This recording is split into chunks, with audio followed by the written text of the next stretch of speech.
Pokémon GO 5th Anniversary.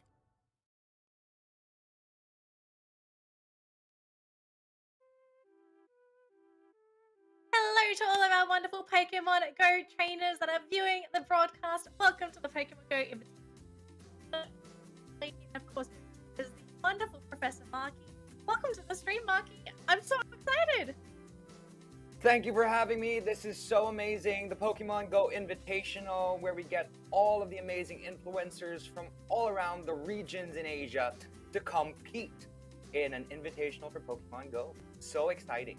So let's talk a little bit about the Pokemon Battle Festival Asia 2021, Daniel. Of course. So for people that don't know what's happening right now, currently we are having Pokemon Battle Festival Asia 2021, where we bring a whole bunch of tournaments, influencer invitationals, and of course we're going to be having more content in there as well. It's a secret because of course it's the Christmas season. Who doesn't love surprises during Christmas? And of course the titles included, it's going to be including Pokemon Brilliant Diamond and Shining Pearl. We've got Pokemon Go. For me, I'm excited for Pokemon Unite. I know that the Pokemon trading card game also has some really fun stuff lined up for them as well. And of course, most exciting, this is our first live broadcast. Now, Professor Marky, and it's just so exciting, Danley, to collaborate with all of the Pokemon players from all around the region, and all of them celebrating different types of Pokemon games. So it's just a fascinating time to be alive. Don't you think, Danley? It is. It is, absolutely. So today we're going to have 7 wonderful influencers from 7 different regions competing for the title of who is going to be the best Pokemon GO trainer today. And the regions that are going to be include Hong Kong, we've got Indonesia, Malaysia, Philippines, Singapore, Taiwan, and Thailand. So of course, let's take a look at our influencers and the Pokemon that they're going to be competing with today. Marky, I know you're going to be very excited about this because as Professor, you are very well versed in the competitive world of Pokemon Go. I love how we're pushing the whole Professor thing, but yes, I enjoy my Pokemon Go PvP gameplay. Give me a second. So for people that are just tuning into the broadcast, here are our 7 wonderful influencers and the Pokemon that they're going to be competing with today.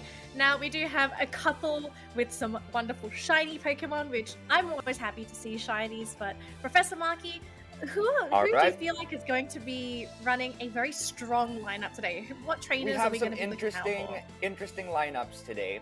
We got Jeff TV from Singapore, who's running, I can see here, Lapras, Snorlax, Zapdos, Blastoise, Sharpedo, and Raikou. So it's an interesting set, but from what I'm seeing here, the ones with some competitive meta Pokemon, you have to watch out for Pierre with his Azumarill, couple of metas here, Talonflame, Meganium, let's see if we have that Frenzy Plant on there, Galarian Stunfisk, Umbreon, and Altaria. Those are pretty strong in the Great League at the moment. And of course, looking at Maxhaze from Malaysia, he's got some awesome ones as well, from Azumarill to Drifblim, Talonflame as well, which is very, very strong competitively, as well as Galvantula, Skarmory, and the Umbreon. We don't know if we're running that Psychic or that Last Resort, but let's see as we find out their movesets. We know Drifblim is really good for Remix at the moment for the Great League. But looking at the others, they have some interesting Mons, interesting choices. We'll see if they have their second move set up.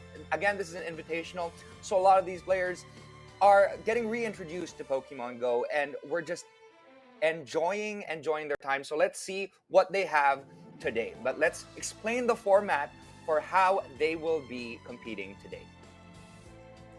So we are doing a single elimination, a best of 3. So as we see here, since we only have 7 players, we have 3 quarterfinal rounds, and of course, the 1 trainer, the 7th trainer, will go a bye round and proceed straight into the semi-finals. We have 6 Pokemon allowed in the lineup, as we saw a while ago from each of the players, but only 3 Pokemon will be chosen per game. Trainers can change Pokemon every game if they decide to. They have to win 2 out of the 3, move on to the next round of semifinals. So the quarterfinal rounds, we will be actually going to meet the trainers at the moment and drawing them randomly in a little bit. So why don't we go and say hi to the trainers themselves?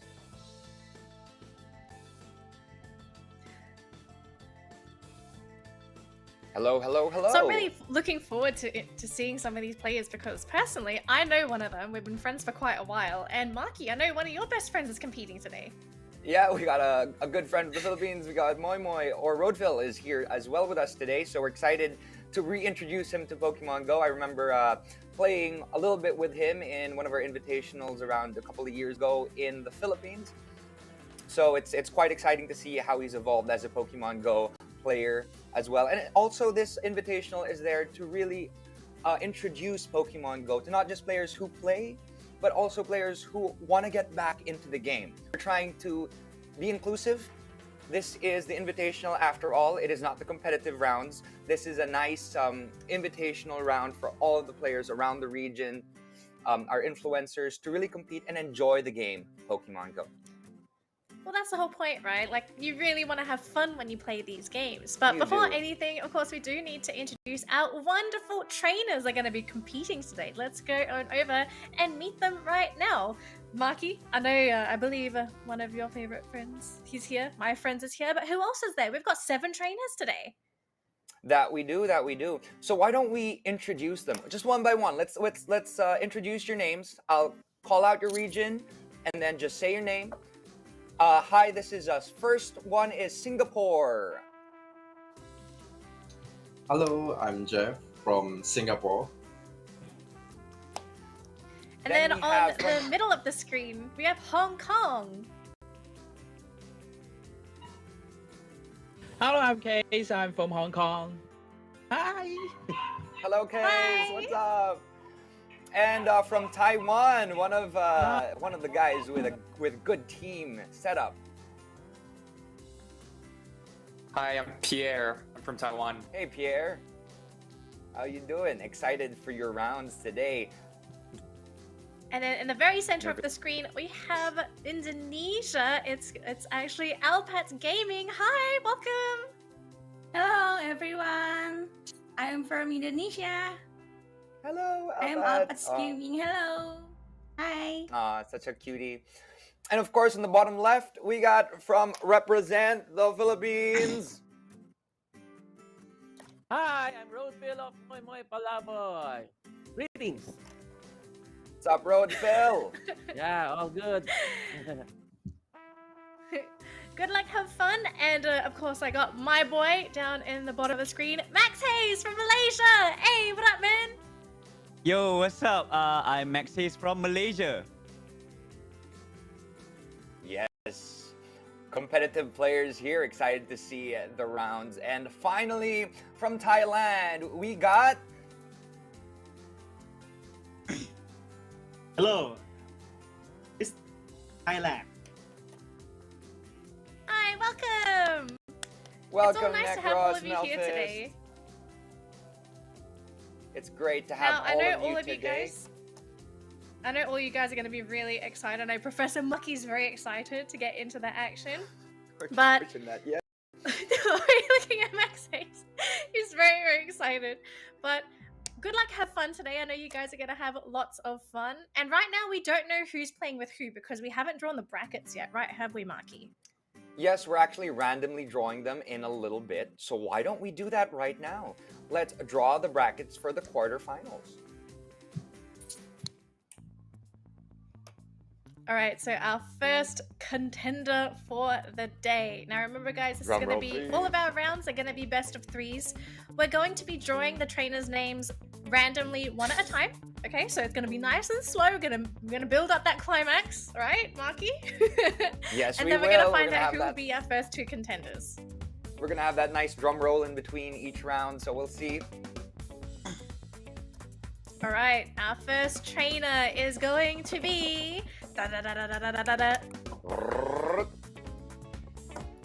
Wow, we got Necross from Thailand for the first slot. All right, so we're going to be slotting him into the brackets. Now, who is going to be his opponent? Who is going to be playing our first game of the day? It's going to be... I wish I had a drum here. Jeff TV from Singapore! Yay! Alright, so we're going to just go very quickly to the brackets to remind people that these are going to be our first two trainers that are going to be duking it out with their Pokemon for today. Necross Melphist from Thailand is going to be going head-to-head against Jeff TV from Singapore. But we're not going to go to the match just yet. We're going to decide our next quarterfinal match. Yes, let's find out who the quarterfinalists for the second match will be. Let's find out now. Let us do the first draw. Maxhaze from Malaysia. It's your boy, Danley. Yeah, I'm looking forward to this matchup. Hang on, if it's Moymoy, you'll be going I up swear. against. I Let's do a swear, little is drum it roll, Moymoy? a little snap. It's Pierre from okay, Taiwan. Okay. Oh my gosh! It's the two competitive players are going up against each other the first round. Oh my gosh, this is going to be exciting. For the second quarterfinal, we got Maxhaze from Malaysia versus Pierre from Taiwan. Those are the two that I was looking at because their teams look very, very strong and they are going to be starting it out. Well, at least we're going to be getting some really hot matches, aren't we? That is going to be quite Alright, so quarterfinals third for the lineup. day, we're going to find out who our next trainer is going to be. It's going to be Alpats Gaming from Indonesia. She's going to be playing up against another trainer. And Marky, I'm wondering who's going to be getting the bye round. I wonder who this is going to be. Alright, so who's next? It's Moymoy Palaboy! Yes, so Indonesia Roadville is going to be going head-to-head against the Philippines in this round. So Alpats Gaming going up against Moymoy Palaboy, but that means we've got one trainer left. Yes. This last trainer goes straight to the semifinals by round. KZee from Hong Kong is going straight into the semifinals. Congratulations, KZee. By default, you are through to the semifinals. But why don't we do a little rundown of who will be competing in the first quarter-final round? Necross Melphist from Thailand versus Jeff TV from Singapore for the first quarterfinals. Then we have Maxhaze versus Pierre for our second quarterfinals of the day. And for the third quarterfinals, we got Alpats Gaming from Indonesia versus Moymoy Palaboy or Roadville from the Philippines.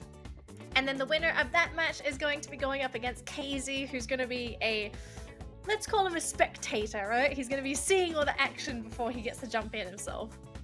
He's going to be strategizing.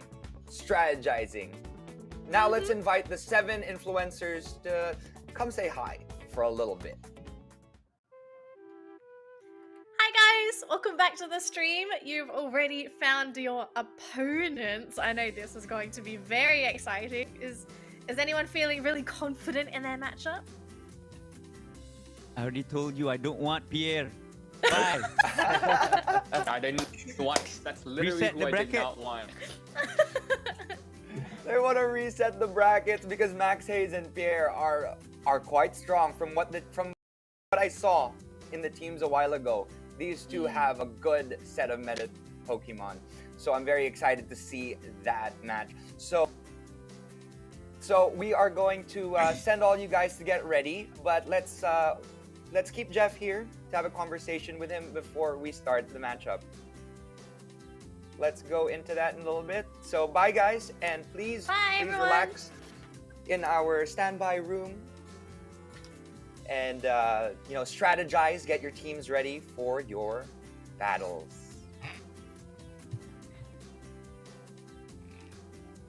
Welcome back, Jeff. You get to hang out with us cool guys on the stream. Good luck, by the way. You actually managed. Feeling? I'm feeling good. Pretty nervous as well. Because I a long time no play Pokemon GO already. For a long time. Yeah. But you have an interesting. I don't play Great League usually. But from what I see here, you have a very interesting team. You've actually chosen some cool mons. I know Lapras gets used a lot in Great League as well as Snorlax. Yeah. interesting I just want to choices see of whether Lapras can attacks. be fit in this meta or not. Because I'm not sure whether Lapras can fit into this meta. So let's try. Lapras is actually good with a couple of legacy moves. It depends. Ice Shard is a good Yeah. fast move to have, and as well as Ice Beam sometimes, or they use Skull Bash Ice Beam, yeah. depending on on the Ice Beam is good. situation. Yeah, and you also have of moves as well. So let's see how you fare, right, against your first matchup. This is gonna be quite Let's see how it interesting. goes. It's gonna be. I think it's a pretty good matchup for the first quarterfinal round. We got some players or some trainers who actually have similar skill sets going up against each other. So I'm very excited to see how it progresses. Right? Actually, Jeff, I wanted to ask you. So how did you decide which Pokemon you wanted to bring today? For me, I would decide a very tanky Pokemon that will tank tanky Pokemon. the first few hits. Yeah, that will tank the first few hits. Then I will switch it to my attacker. Which is my main. Interesting. Yeah, because I will Okay. not let my attacker to be get defeated down. Yeah. It's actually very common for especially the Great League and Ultra League to be using a lot of bulky mons. Bulky mons are That's kings right. for Great and Ultra. And what's cool about IV choices, the stronger IVs, IVs is are the important. ones with higher HP and higher defense as opposed to attack. Depending on the mon. There are some 100 IV depending, mons that are actually quite strong. So let's see how these mons fare, depending, right? So why don't we send out Jeff to get ready for the first match Okay. All right. Okay. in a little bit? I think he needs to get a little prepped, right? Just have a glass of water on standby. Have that glass of water, just watching out for what your opponent has in store for you. But wait, why don't we ask Jeff as well? Let me ask you, are you a Pokemon fan? What is your favorite Pokemon ever since the beginning? What would you say would be your favorite Pokemon? Not necessarily the best attacker. Pokemon. I have Okay. tons of favorite Pokemon, but my best one is Snorlax and Charmander. These two. Charmander. So that's why you got the Snorlax. I see, okay? Because Yeah. looking at your team, Jeff, right? I noticed that you're running like lots of water and electric Pokemon, and then I just saw the one lonely Snorlax, and I was thinking there has to be a reason for this Snorlax. And now I know why. It's because he's your favorite Pokemon. Kind of, yeah. Because I want my Snorlax to be take the first few hits. Because he can tank the first few hits. All right, Jeff, thank you so much for joining All right. us for this very short interview. We'll let you go get All prepared right. for your battle, and we're looking forward to your match. Good luck. We are Okay, looking let's forward to go. this. Let's start this off strong, Jeff. Man, I'm This looking is so forward exciting. to this first matchup. Yeah, no, right? It's really interesting to see Jeff's Pokemon because he's a lot of water and electric type mons. If That's he what I goes up actually wanted against to some ask ground you. types, I mean, I guess the water types are there to combat the ground types, but it's just gonna be an interesting setup. Normally, it'd be better to have. Actually, we're seeing a lot of teams running grass types, electric types, so it's not like counters aren't common, right? Yeah, exactly. So who knows what'll happen? But the less options you have, the higher chance of countering it by the opponent. I see Necross has a Whiscash, which is quite strong versus those electric types. Although Actually, because it has speaking that of his blizzard as well. Whiscash as get rid of well, that I'm a little bit Zapdos. worried for Jeff actually with the Whiscash because I don't think he's got any grass moves to deal with it. So it's going to take him a really long time to down the Whiscash. Yeah. And judging by Necross Melphist's team, he's got a lot of very, very, very strong contenders. That Umbreon, that Mew, those are used very, very often in the Great League as well. And, it's just very exciting to see how this matchup will turn. Marky, Yeah. I mean, I'm looking at Meganium in this matchup. This is the perfect Meganium game. because you've got grass type to counter all of Jeff's water types, and then it's also got earthquake to counter all the electric types. So you basically got like almost the perfect mon to deal with everything. Yeah, exactly. So it's just a good set. That Meganium is actually quite a strong mon to use as well for the meta. But judging by the move set, it's missing that frenzy plant. That frenzy plant is key for that Meganium to be very successful, because you gotta spam that frenzy plant. So it's quite exciting to see how this goes. That Umbreon is actually also running a double dark. So hopefully that can actually play forward. Also, Mew is using Surf, which is quite good. Rock Slide is an interesting choice. It's a spicy choice for Mew. I normally see like a Flame Charge, or the cool thing with Mew is that you can TM it all sorts of different moves as well. It's a wild card pick because you get to choose so many different moves for it. I think it has the most fast and charge type move that it can actually potentially use out of all the Pokemon in Pokemon Go. Yeah. So that's really exciting to see for Necross and Melphist. This is going to be Thailand versus Singapore with Jeff. And judging by the fact that Necross has more Pokemon with 2 moves, right? For their charged attacks, as opposed to Jeff TV, who only has 1 that has opened up, a second move. So it's interesting to see how this will turn out. A lot of the mons that Jeff has chosen are not commonly seen in the Great League. So we're starting now. Let's go. This is interesting. Let's find this out. All right. Okay, so we've got Snorlax. We're on Singapore's side. That Snorlax just changed. We got that Zapdos coming out right away. I wonder what's coming in. As we can see here, Thailand is hitting with that Mud Bomb, but it missed because of the shield. It has protected itself.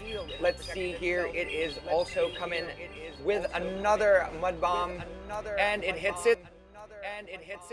Is half flying. So now we've got. So it only hit a neutral hit. So as we can see here, we are waiting for an attack going into that Thunderbolt, which is also, neutral damage because it is half ground type.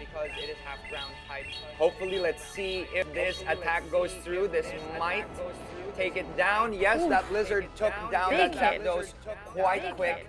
So congratulations to Necross for taking down that first mon on Jeff's side. I wonder what's coming out next. We got that Lapras. Again, that's a very bulky choice. Singapore Jeff TV had that Lapras taken out. Let's see here if it will be able to take that Mud Bomb.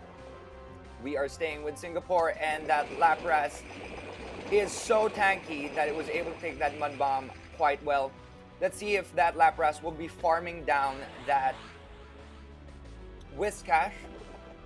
It is blocking. I don't know if that might have been a waste in a block for him. Now he has no more blocks. That Jeff TV has no more shields. The Skarmory is released by Necross on the other side. Let's see here. An attack comes out.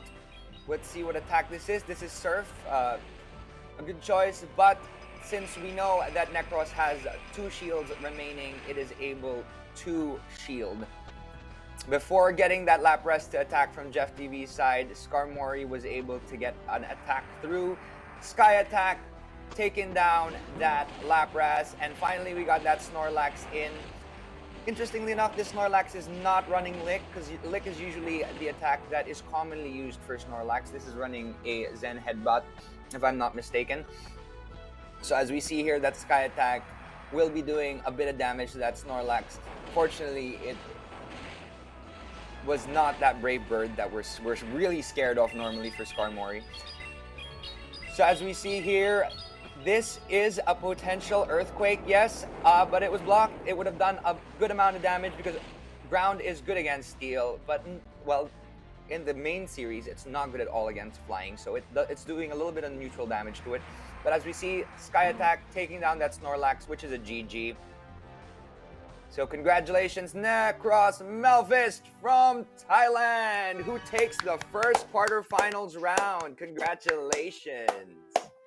Man, that Whiscash did so much work during the first round. And he eliminated the Zapdos as well, which was actually Jeff's main attacker Pokemon, right? Because he brought in the Snorlax and the Lapras. That Blizzard came out of nowhere. I mean, I think he baited with that mud bomb. And because he thought it was a mud bomb coming, which didn't do too much damage, he decided not to block for that Blizzard, and that took down that Zapdos real fast. We know how ice types fare against the flying opponents. And of course, we had some really good choices there as well with that Skarmory. It's, as we know, Skarmory is a very, very strong meta Pokemon, and it keeps spamming that Sky Attack, and Sky Attack it does quite a lot of damage, and of course, it's also quite bulky. And it's always good to have bulky Pokemon, especially for the Great League. But let's see what choices Necross will have in the later round. But that was quite fun. That was a really good battle as well. Jeff held his own. He had that Snorlax out as well as that Lapras that did, you know, it was tanky. It took a decent amount of damage from the opponent. So good job to that Lapras for holding its own. Although if I were him, I would have chosen Lick over Zen Headbutt for that Snorlax. And of course a Body Slam instead of Earthquake. Because that would have charged much faster. Because as a Bulkymon, it's also good to have a fast charging attack. So I mean, speaking of the Whiscash, right? It was charging up so fast. I think it was 2 seconds to fully charge up one of those mud bombs, and it was just constantly spamming out the mud bombs.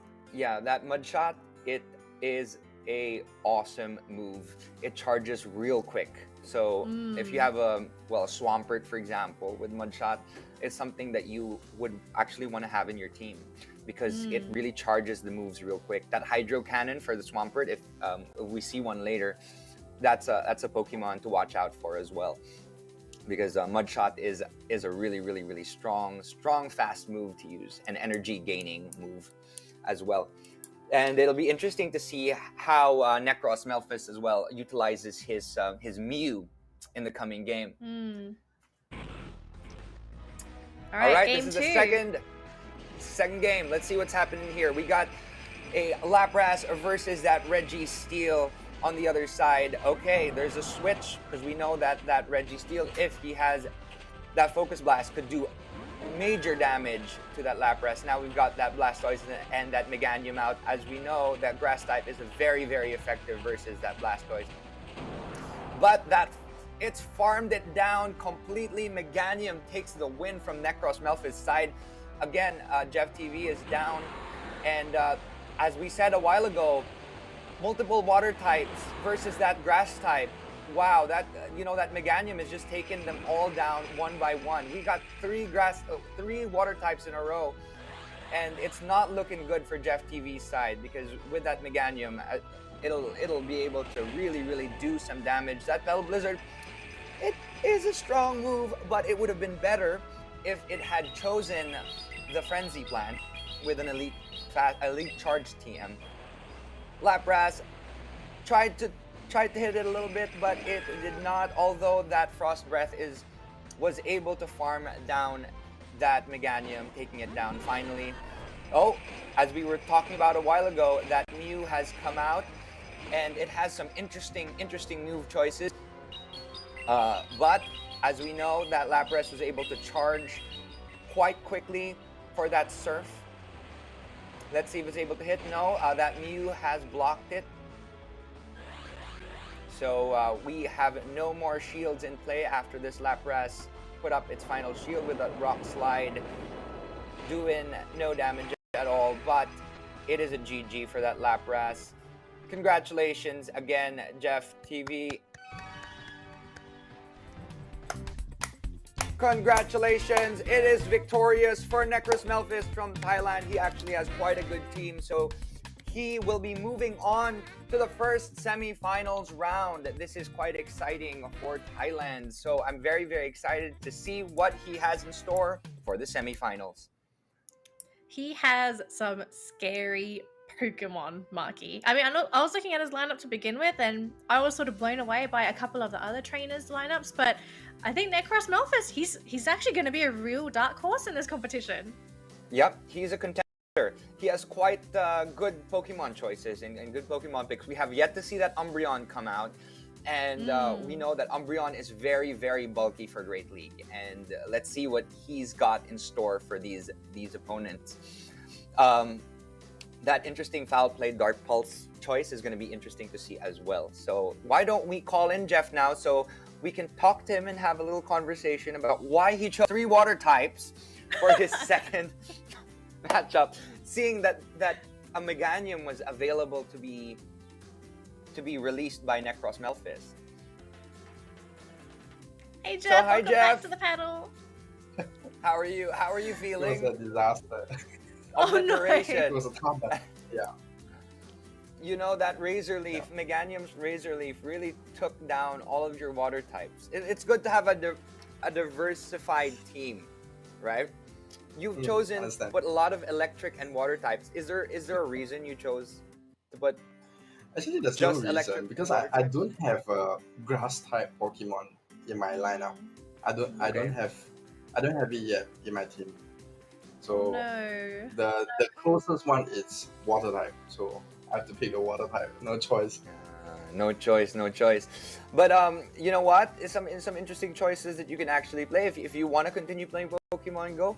There is a community day coming out very, very soon where you can actually get a lot of very competitive Pokemon that you can farm I agree. regular candy and, well, if you're at level 40 XL candy as well, to go up to level 50 for let's say in the future if you want to go into Master League. But yeah, it's a great time to farm Pokemon during the Christmas season because you'll get a lot of Pokemon that can evolve with special moves.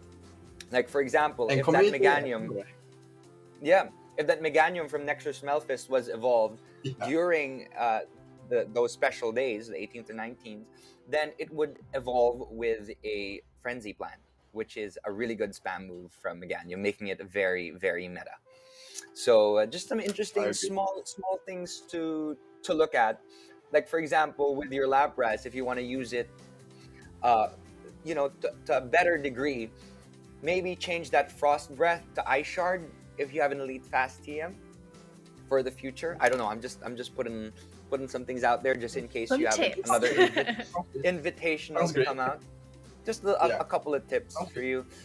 But thank you so much, and great to see that you were, you really fought. You gave him a fight. You gave him I a try my fight. best. You tried did try your best. I mean, So- to be fair, Jeff, your technique is a lot better than mine when it comes to using your charged moves because I'll get my really? finger and I'll just like spin it in a circle and hope I catch everything. And then I'm watching the battle, right? And then both you and Necross, it was so calm. You were just like, it was like watching, what was it? The conductor at in an orchestra. It's just like smooth, nice technique. Mine's just like hit all the circles.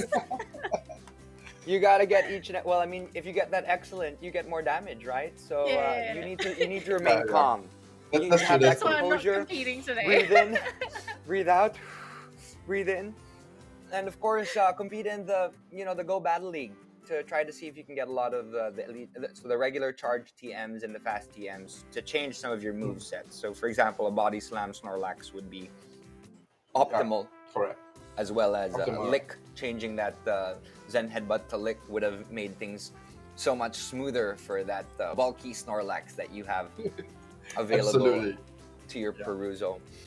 But yeah, for future, if you ever go into a future Pokemon Go battle, what are your dream Pokemon choices to have in your team? I think I will have one fire type and one That would be good. grass type. Those types must have community moves. Must have community moves. Yes. And must have fast charge DM. so that in Yes. the league battle it's much more easier. Yeah, definitely. But for now, I think it would be cool if you played a little bit of Pokemon Go Battle League just to understand the game a little bit more for the future Yeah. round, so you can just keep practicing versus the opponents Have from to. all around the world, because you get to play 5 Yeah, sets have of to, have 5 to. every day, which is a lot of fun. And you can Yeah. just check that out on your Pokemon Go app. You can go to the battle option and go to Go Battle League, which you can play 3 or 5 times, 5 matches, 5 rounds a day. Okay, thank you so much, Jeff, for joining Thanks, us Jeff. today. Thank you guys. Great job, Thanks great for job. having You held your own. And see you next time, Jeff. It's great to see you again, and see you next time in the next invitational, hopefully. Bye, Jeff. All right. See you. See you, Jeff. Bye bye. Our first series of the day done and dusted, but don't worry, we've got plenty more Pokemon Go action coming right up, and I know this is going to be a hot matchup coming up next. It's going to be Pierre from Taiwan versus Maxhaze from Malaysia, and I know Marky was actually eyeing these two influencers lineups. These trainers have really strong Pokemon. Let's sort of break it Yes. down before we jump into this next game. Yeah, this is quite interesting because these two players are the ones that I thought would be strong contenders for the final matchups. Just in case they weren't put up against each other in the quarterfinals or the semifinals, I thought they would be the final two standing because they have some really good Pokemon choices. From Maxhaze's side, Azumarill has always been one of the top 5 for meta choices for the Pokemon Go Great League, because it maxes at a relatively... Okay, so I heard we are ready to invite Max for the interview. Let's talk about the movesets in a little bit. But let's call in Max and let's see what he has to say. It's your friend Danley. Yeah. What is up, brother? How are you? Woo, yo, what's up? Oh my god. I don't know why. I still can't believe that I'm fighting Pierre first. Yeah, I was anticipating you guys to go up against each other in the finals. This is, I was you know, hoping these to get two are the 7 slot, the free slot. that's always the best one to get. So you play a little bit less, but you already advanced to the semifinals. What are you scared of most? I mean, I think you saw Europe's Pokemon. What are you scared of most on his side? I think a Reggie. Was there a Reggie on his team? He does not have a Reggie on and a his team. Stunfisk. No. Stunfisk, I think. That the Galarian Galarian Stunfisk. Yeah. That's one you need to watch out for. Those Because it has a I've mud never shot. been Remember? able to get a PvP Stunfisk, so... Yeah. That that mud shot. He has it. Danley, that mud shot. We were talking about a while ago with You were with talking Cash. about it, right? Yeah.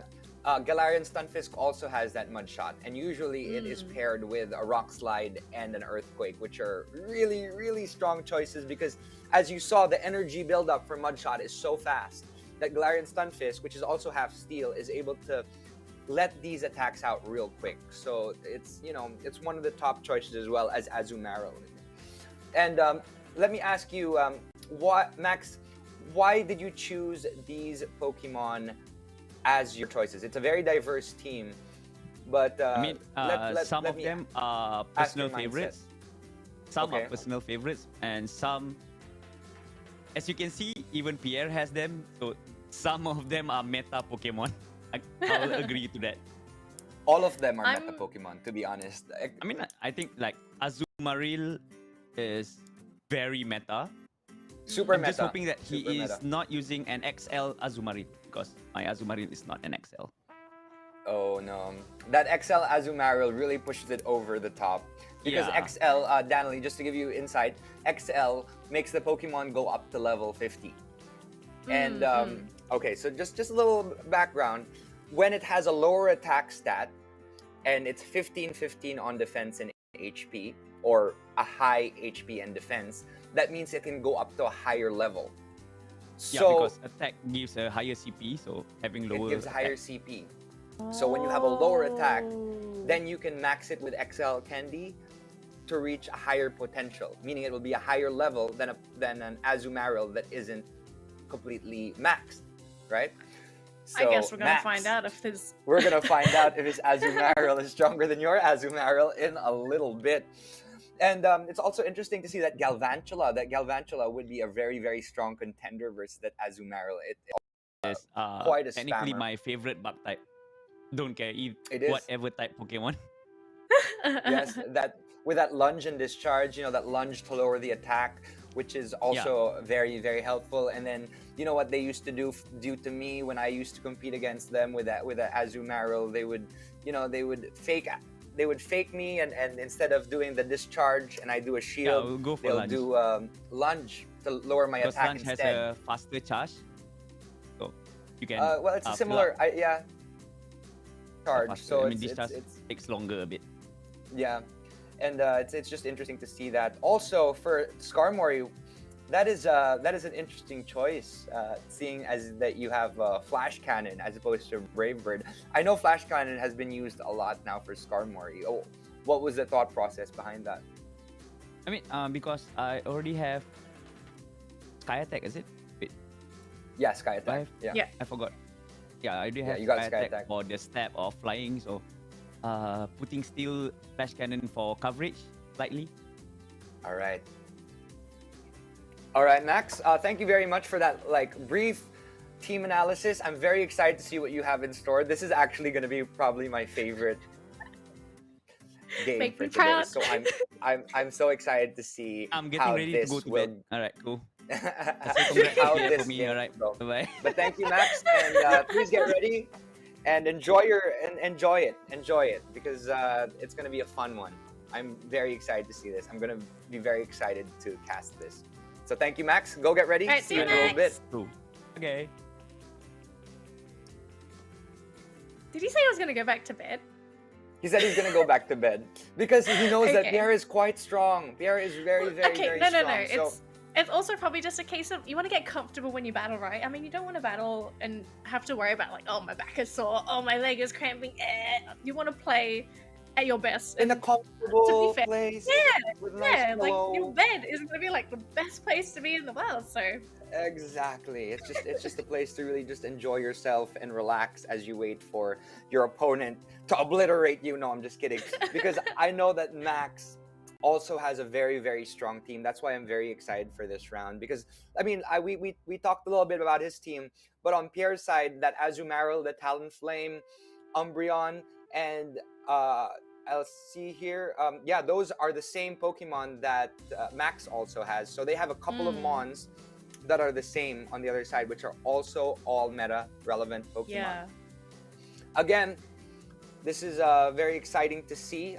Talonflame is a very interesting choice because it charges its flame charge quite quickly, but then it also charges the Brave Bird at a similar amount on the first turn, so you don't know if they're going to hit you with that flame charge, which boosts your attack, or that Brave Bird that does a lot of damage but also lowers some stats. So it's going to be interesting to see how that Talonflame will be used on Pierre and on Max's side. That Meganium, this is a Meganium that works. This has that Frenzy Plant that I was talking about a while ago. Petal Blizzard is strong, but it won't be charged as fast as of Pierre's Meganium. So you're going to see how Meganium can be used amazingly in the next round. So this is going to be really fun to see. Also, it's worthy to note his Altaria is running a Moonblast, which is a Community Day move. I'm used to it running a Dragon Pulse. So let's see how Moonblast fares. And of course, that Moonblast will also do wonders on that Umbreon if it ever That's goes what I up was gonna against that say. Umbreon. yeah. So Pierre is ready to take on Max. He's got a lot of counters as well. As that Galarian Stunfisk, that was one I was telling you a while ago with that Mudshot and Rock Slide Earthquake set. I think this is gonna be a very, very strong PvP mon. I really hope that he's able to utilize it to his advantage. And of course, that Umbreon is running Last Resort. They're both running Last Resort. Sometimes there's that spicy choice of Psychic, or you can actually run both Dark types, Dark Pulse and Foul Play. But that's also used by a lot of meta-relevant players in the future. So watch out for those 3 different move set options for Umbreon, although they are both running the same at the moment as we see here. And it's interesting also to note that Pierre and Max are both running different versions of Azumarill, right?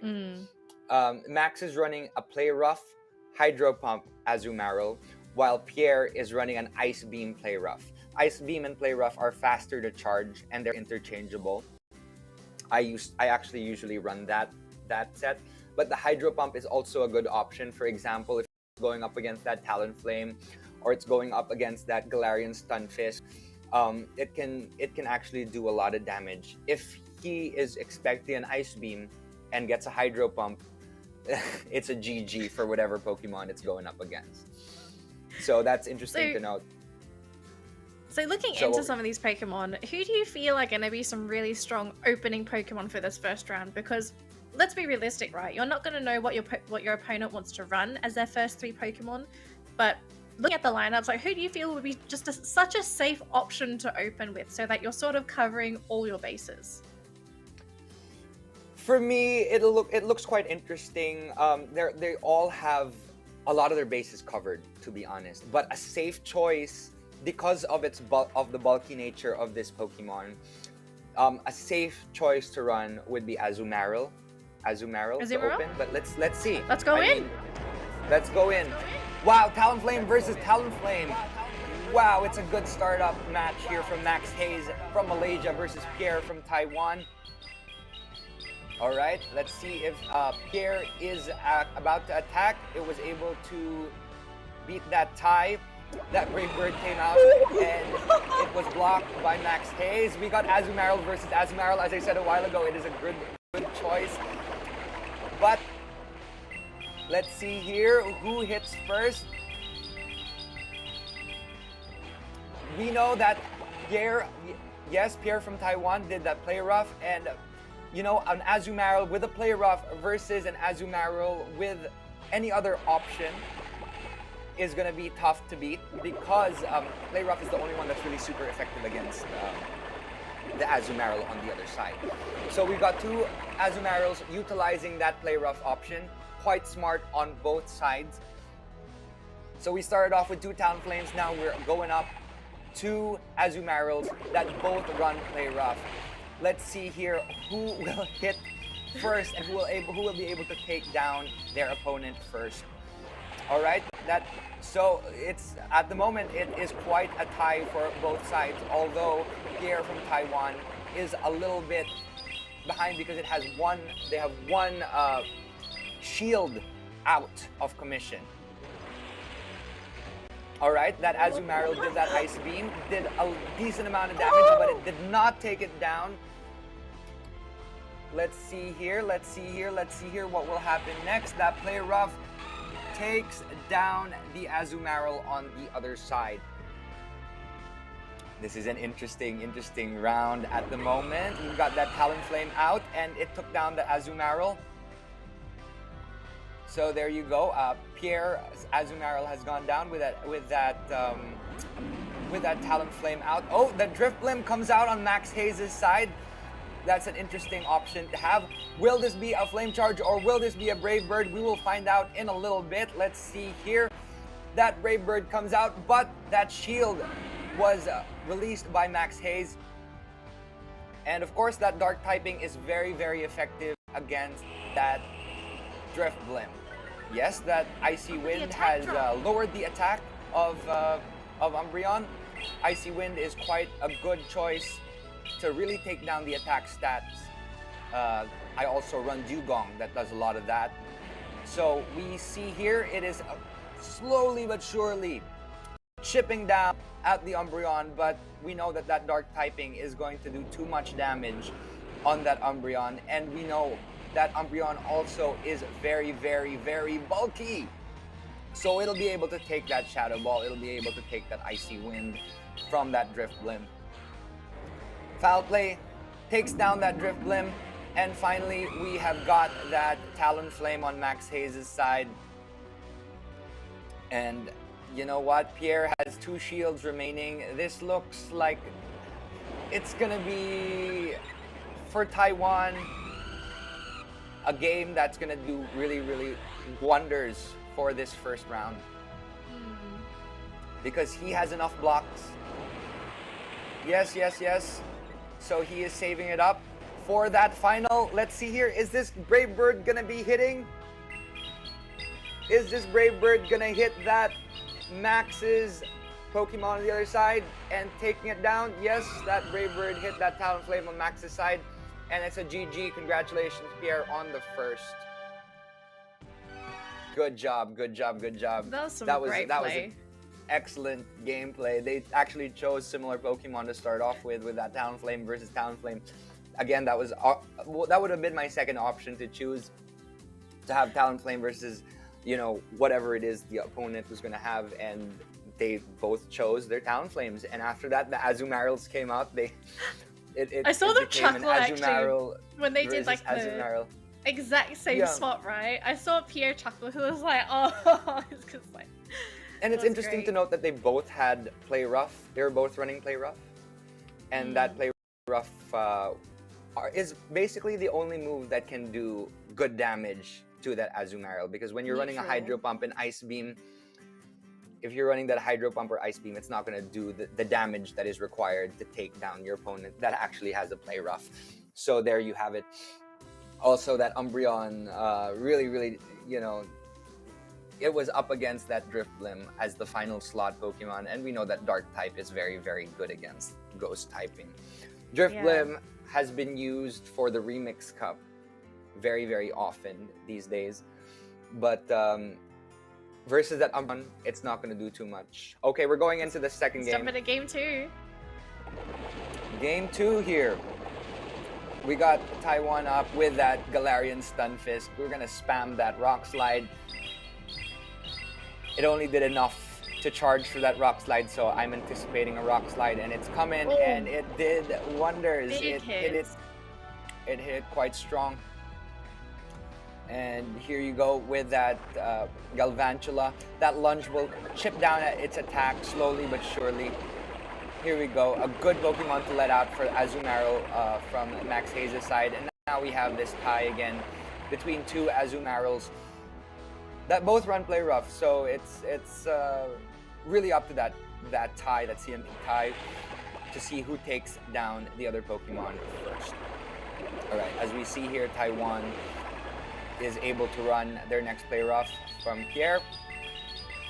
Will he be able to do that damage, or will it be blocked? The damage is going in slowly but surely. And as we know, the more we wait, the more time runs out. So sometimes when you are, you know, slowly chipping away at your opponent, you don't realize that, for example, they have one more Pokemon than you and your time runs out, then you automatically lose if they have more Pokemon than you do. So that is a fear as well sometimes for Great League and Ultra League. But here we go, we got the Play Roughs, the fairy types going up against the fairy types. Let's see here if we have a similar thing happen. Maxhaze was able to get it in. He was able to use that last Play Rough on that Azumarill, taking it down. That was a good play. So here we go, that Rock Slide, or will it be an Earthquake? What will he be using now? We got that Stunfisk, who will be doing a little bit of damage. Nope, but that Azumarill blocked just in case. But we know that you can spam that Rock Slide real quick with that Galarian Stunfisk.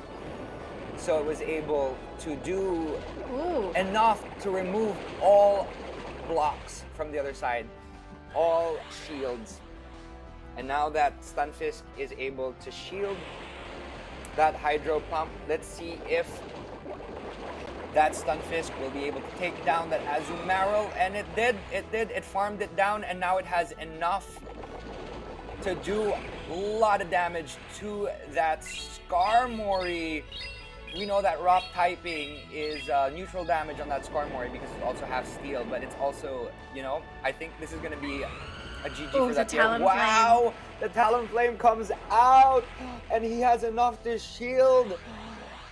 Oh my gosh, I think we have a GG win here from Pierre's side. If he can get that flame charge in time, he can take down that... Oh, he took down that Galvantula as well. As we know, that fire typing is good against that bug typing. Now we see here a flame charge. And that is a GG from Pierre's side, if it's able to hit. And I think it is, because there is no more shields on Max's side. We have our second semi-finalist, Pierre from Taiwan. Congratulations, Pierre! Pierre is so scary strong. I'm gonna tell you right now. It seems like for those 2 matches, he had a solution to everything that Max had. What to take out, and I saw his face, it lit up. I saw his face light up when that Skarmory came out, and he was like, okay, so I am here and I'm fully charged with my Stunfisk, but once I release this Talonflame, it's gonna be over. And it was. He also had 1 shield left, and he knew exactly whatever happened with that Skarmory. Even if that Skarmory had a Brave Bird, he would be able to block that, he would be able to shield that, and release that flame charge. Now, why don't we invite Max for an interview before, you know, unfortunately, well, he said he wanted to go to sleep. So but it was a great match. So let's talk to him and see how he is doing. Hey Max, Hey, welcome Max. back. Don't worry too much, okay? I'm still proud of you. You did good. Hey, I'm proud of you too. That was I knew what was going to happen. I knew it. You held your own, but you held your own. You did I actually quite thought well. he wouldn't bring Talonflame the second go, because we both had Talonflame on the start. Yeah, but he also it was still funny. The first game was so funny. Talonflame, Yeah, I saw you Talonflame, too. Azumarill. Yeah, it was. And I think I he did not also bring brought Umbreon up, as well. It would have been cool. it would have been the same. No, but you know, with that Talonflame, it's interesting to note that yeah, he would release that Talonflame because you have a couple of Pokemon that are weak against fire. You got that Galvantula, you got that Skarmory, so it would be a good choice to have on his team as well. So it was all about choices, and luck was on his side also as well now, because there's a lot of luck that is involved in Pokemon Go gameplay. So what would you have done differently, Max? Let me ask. I would have brought a rock or a different water type as well. A different Just water for the type. Talonflame. For that Talonflame, yeah. You know, a good Whiscash, right? Whiscash is also a good choice, or a Hydro Cannon Swampert, right? I had a Swampert. I swapped it out for Galvantula, I think.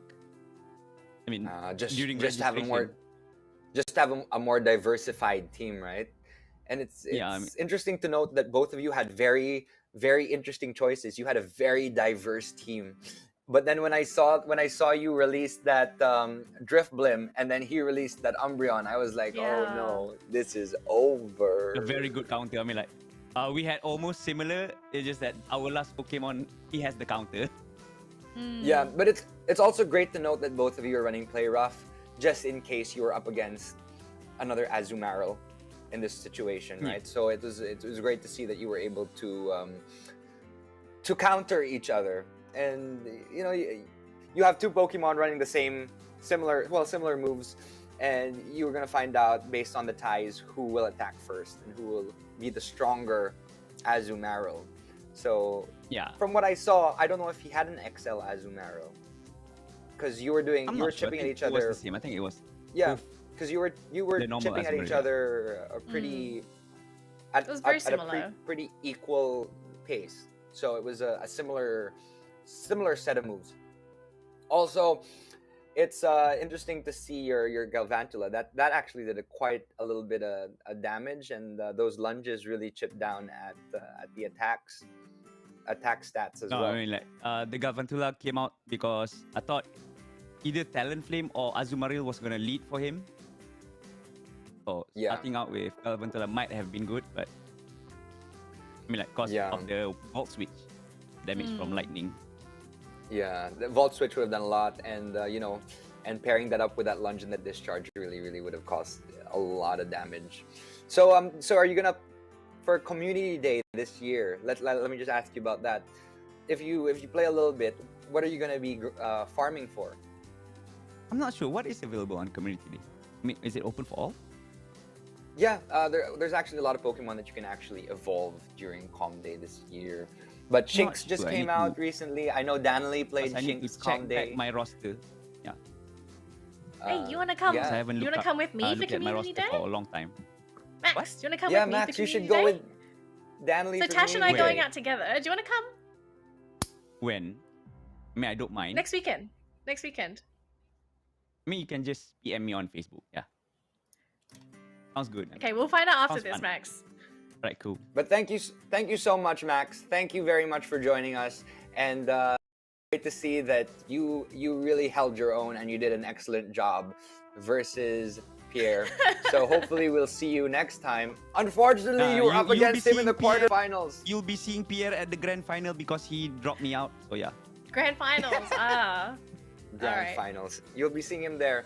So thank you, Max. Thank you again very much, and see you Alright, soon. cool. Maybe in the Community Day with Danley. Bye, Max. Bye. Bye. That's going to be our second matchup of the day, but don't worry, we've still got one more to go before we head on to the next stage. Yes, we still have a next stage. We're not done for today, are we, Marky? Yes. We're gonna go to a little break before we go into the next set of matches for the quarterfinals. But now, you know what? Have some water, relax a little bit. The trainers, you can still plan for your next matches and your next rounds. So let's stay put and see you in a little bit.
Pokémon GO 5th Anniversary.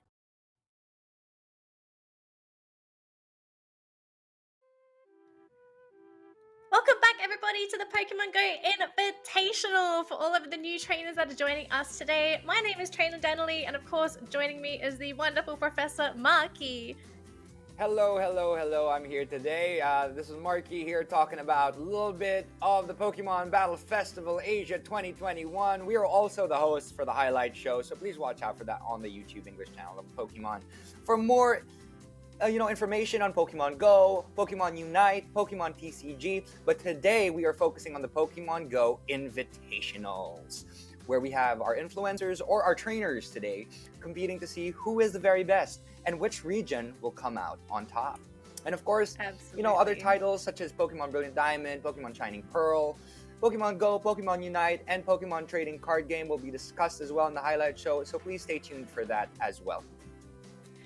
Now, Professor Marky, we've already had 2 matches so far, and we have 2 winners. Now we're going to be waiting for our 3rd winner for our. Technically, this is the semi-final. Okay, we're not quite there for grand finals yet. We're still trying to filter out our good trainers. And coming up next is going to be Indonesia versus the Philippines. Yes. Oh, the Philippines. And let's invite them. This is the first live broadcast. So thank you, Danily, for being an awesome co-host today. Let's continue and let's find out what these 2 awesome trainers will have in store for us. Let's invite them on. Ian, Marky.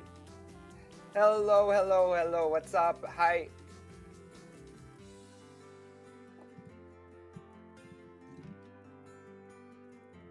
Yeah, I'm lagging. There you go. Sorry, I was lagging for a little bit there. Yeah, internet in the Philippines, right? How are you? Roadville from Moymoy, Palaboy, as well as Alpats Gaming. Let's start off with Roadville. So, how are you, Roadville? Long time no see. The last time I saw you was also in a Pokemon event. Yes. I'm so excited to play again for Pokemon Go, and I'm so thankful for being a part of this wonderful event. And so let's just have fun and play Pokemon. Let's have fun. So, Roadville, let me ask you, what is your favorite Pokemon? Favorite Pokemon? Yeah, my favorite Pokemon is, because there's so many lovable Pokemon, so I choose Ditto. Oh yeah, Ditto.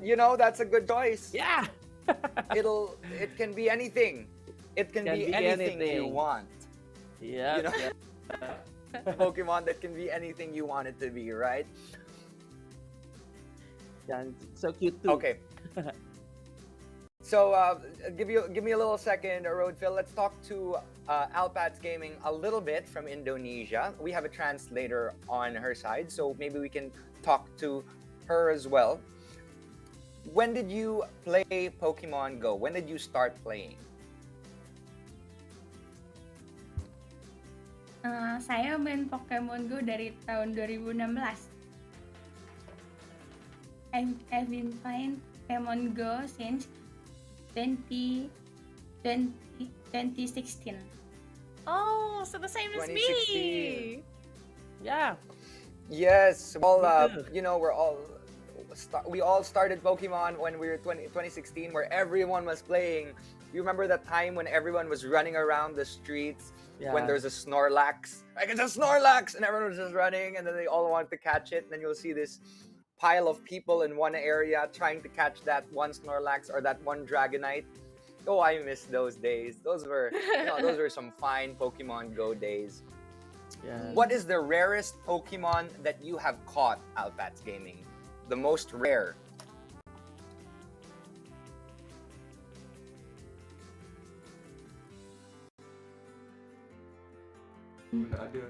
Nothing. Maybe nothing. Yang maybe Charizard. Okay. Charizard. I think Charizard. Charizard. Charizard's a rare one. That's a rare one to catch, especially when you find it live. And let's ask the same thing to Roadville. Here I am trying to talk to you in English, but in my head I'm talking to you, so I'm translating it from Tagalog to English. But Roadville, let's ask you, what is the rarest Pokemon you have ever caught?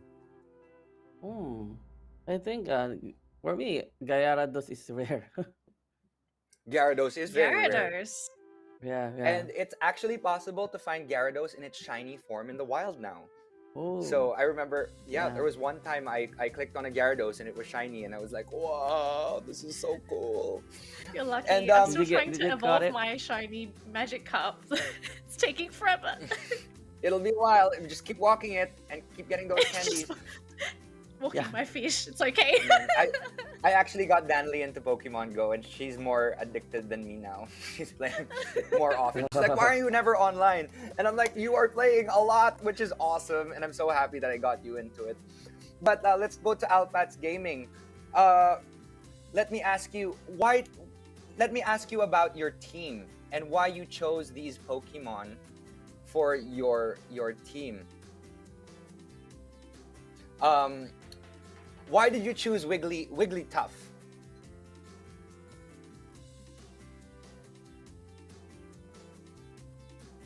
Alpats, kenapa kamu memilih Wiggly? Because karena saya percayanya Wigglytuff sih bang, lebih percayanya Wigglytuff. Percaya aja. Because gitu. I have confidence in Wiggly. Big confidence in Wiggly. Wigglytuff is very it's a very strong choice as well. It's a very strong choice to have. I know a lot of great league players who use Wigglytuff in their teams, especially the ones with Alright. charm. Please wait. The ones with charm, as opposed to the ones with feint attack. So let's talk to Hang on, Roadfill or I think Moymoy Palaboy. I think Moymoy about might need his a little bit of choices. time. Hang on. Alright, Give Moymoy a sorry, little bit of time. Sorry. Is it good? Okay, we're giving him some time. Okay, sorry. Give him a bit of time. Let's go back to Alpats Gaming. Let's ask you, why you chose Flareon and Jolteon, both evolutions, to be in your team. Kenapa kamu pilih Jolteon sama Flareon? Alpat? Karena Flareon tuh di strong bang, lebih kuat aja. Karena dia kan Flareon kan api ya, jadi dia lebih kuat aja mungkin. Yeah, because maybe Flareon have a surprise from the fire elements to the opponent. Yes, there Nice is that surprise. There is that surprise. Yes, that's true. And so I see Roadfill is back. Let me ask you, Roadfill. It's an interesting set of Pokemon that you have as well. I know you also said something about your Wailord. Yeah. What is the strengths of your Wailord, and why did you choose him as your water type? Because he's so big and I like the skill set, kind of fast, and maybe if I get lucky, I can use the ultimate move. The ultimate move, whichever ultimate move that is. So now, thank you very much to Roadfill or Moymoy Palaboy and Alpats Gaming for joining us now. Thank you. Now you guys will go get ready for your your quarterfinals, third round, and I'm excited to see what you guys will be playing. So see you in a little bit. Go get ready. Bye, guys. Good luck. Alright. Good luck. luck. Good luck.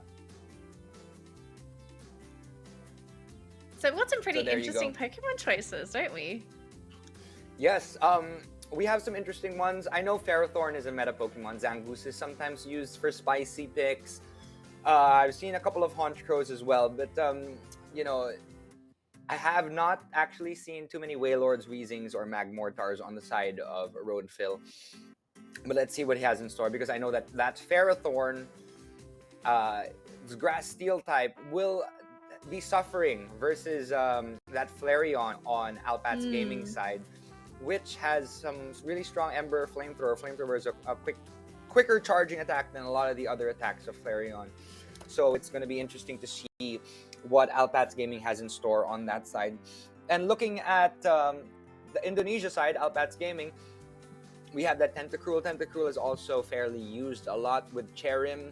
Razor Leaf can take down that Wailord real fast. And if Wailord is the only Pokemon on Roadfill's side that has two charge moves unlocked, it could be a little bit of a problem, because with that with that Razor Leaf of that Cherim, it'll be able to farm it down without even using a charged attack. It'll just keep hitting it and hitting it. Remember when you saw that Meganium a while ago just chipping Yes. down at all of the water types of Jeff TV? That could be a potential scenario happening in a little could bit. be. And that Cherrim has 2 charged attacks opened as well on the side of Alpats Gaming. Although, when we look at it, Moymoy, Palaboy, all of his Pokemon are basically very near 1,500, which is a Great League potential. Alpats Gaming, on the other hand, have a couple of Pokemon like that Cherrim, that Rhyhorn, and that Flareon, which did not quite reach that 1.5 mark. Not quite, yeah. So maybe that dip in power, it might just be enough to sort of get through Moymoy's issue, right? Because something I wanted to mention as well, right? So since Wailord's the only Pokemon that Moymoy has with the 2 charged moves, he's got a lot of coverage for it as well, right? I mean, you've got the Weezing that can deal with the Cherrim, you've got the Magmortar that can also hit the Cherrim, and even Honk-Crow can do reasonable damage as long as That is true. That's yeah, true. with the peck. So it's not too bad for the Wailord. He has a pretty stable choice, but hopefully he does not keep choosing that Wailord, because if she sees that Wailord is out every single time, that Cherrim's gonna come out first, right? Who knows? It could be a trick, right? You play 2 rounds with the Wailord, and then you say, okay, I'm gonna change it up for this last game. We're not gonna bring the Wailord, we're gonna surprise her. And then maybe we can see some kind of plays like that coming in from Alpats as well, right? Because it's not just about the Pokemon that you pick, but you also have to decide your strategy before you go into the matchup, who you're going to be sending in first. Yeah, exactly. And for those watching, this is an invitational. Just to give you insight, it's for everyone and anyone. All of these trainers that we have today some have been playing for a while, some are playing competitively, like the last one we saw with Max versus Pierre, and some are just starting out. Like Alpats Gaming and Moymoy, Palaboy, who are just starting out as well. So let's cheer for everyone, because all of these players are Pokemon players who all want to see the magics and the joy of Pokemon Go. And we're trying to open the world up. We have to remember, right? We all started from somewhere. We all started as these small little trainers, and then from that point on, we just got stronger and stronger and better. And we've got to cheer those trainers on, because how are we going to get more trainers if we're just going to keep them all out and say, you're not good enough? We don't accept that behavior here, right? We've got to be welcoming of our trainers. We're welcoming, we're accepting, we're a group of people that is a community of Pokemon players. Exactly. Whether you be a Unite player, a TCG player, a Pokemon Go player, a main series player, Let's just have enjoy some fun, though. these rounds. Let's have some fun. Alpats Gaming versus Moymoy versus Rodafel. Tentacruel on Alpats Gaming's side. As we know, it's water poison versus a steel grass type. Grass will do a neutral damage because that poison typing, that did a lot of damage to it. Now we have this Rhyhorn out, and Moymoy changes to that Wailord. And we know that water typing will do so much damage to that Rhyhorn, taking it down very, very quickly, relatively quickly, although Alpats Gaming was able to reach that charged attack quite quickly. Rhyhorn's an interesting choice for Great League, because it also has Bulldoze. And yes, it did quite a fair amount of damage to that Wailord, but it was smart for Moymoy not to block, because he is saving it for something stronger in the future. And now that Alpats Gaming, now Alpats Gaming really blocked itself. So now she has one more. All right, Moymoy is down.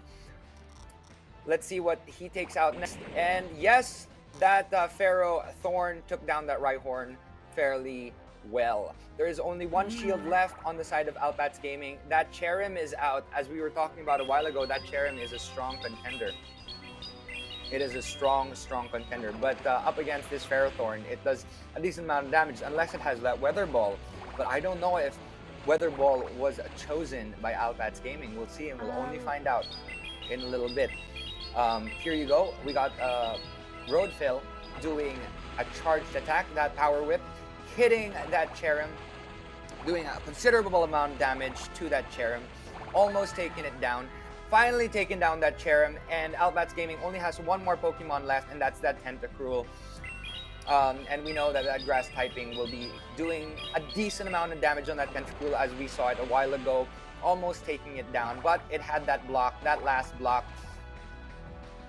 And Moymoy still has two more blocks. Roadville still has 2 more blocks, so he was able to block itself from that Blizzard, because that Blizzard would have done a lot of damage. So there you go. Let's see here if that Magmortar is able to get to the first attack. And it is, and I think that is a GG. Roadville takes the first round. Congratulations, Philippines! That's going first round, and Moymoy looked great during that round as well. Alpats, unfortunate for her. I feel like if she brought in that Flareon this round, that would have been so good at eliminating the Ferrothorn, which was a huge thorn in her side. It was a huge thorn in her side. It was a huge thorn, and when, you know, it really took down a lot of the Mons. That hit that Tentacruel quite strong. Even with that poison half resistance, it was still able to get so much damage onto that Tentacruel. And great for Moymoy. A good first round. But let's see how they will fare in the coming the second round.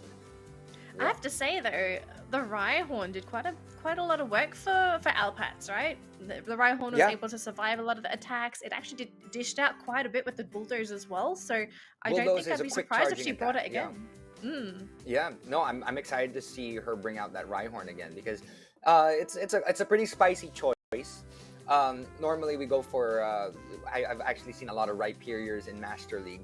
Rhyhorn, you know, it has a lot of weaknesses, especially to grass. 4 times weakness to grass and 4 times weakness to water. So it's kind of tough to see that versus, for example, Pokemon like Ferrothorn or a Wailord that Roadville has. So let's see what happens. This is quite interesting, because a lot of their Pokemon are not meta. So a lot of these Pokemon, we don't know what moves are going to come out next or what attacks are going to be coming out, and that's why it's so much fun to watch new Pokemon in the Great League. Let's jump into the second round. Here we go. We got that Zangoose coming out on Roadville's side. And it's up against that Tentacruel. And as we can see, there's a little bit of a lag. But that Tentacruel is almost getting to its attack. But Roadville was able to get to it first. Let's see if that Tentacruel will block. And it didn't. It took that dig, and that Tentacruel went down. Let's see here what comes out next. We have got that Flareon, which is out, versus that Weezing. It's an interesting choice of a Pokemon. That Flareon would have taken down that Ferrothorn if it was still around. We got 2 evolutions out now. We got a Flareon, and we've got that Jolteon up against this Weezing, which is a fairly bulky Pokemon. It has that Sludge Bomb. But that Jolteon was able to block it right before it was hit. We have got a move coming by this Jolteon. I think it might be it's a Thunder, but luckily Weezing blocked it, because that would have taken it down right away. Thunder Shock is a fast move, so it is able to come and hit it with another electric type attack. I wonder what this is. This is a Thunder again, and luckily again, Roadville was able to block it. And as we can see here, it farmed it down, and it has enough charge now to maybe take on this. Forced out to use the block. This is Alphat's last Flareon.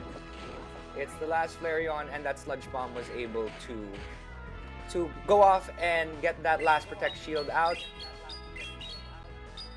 I would have farmed it down, but this Flamethrower comes in nifty, taking down that Weezing, although there are 2 more Pokemon left. That Honchkrow taking down that Flareon.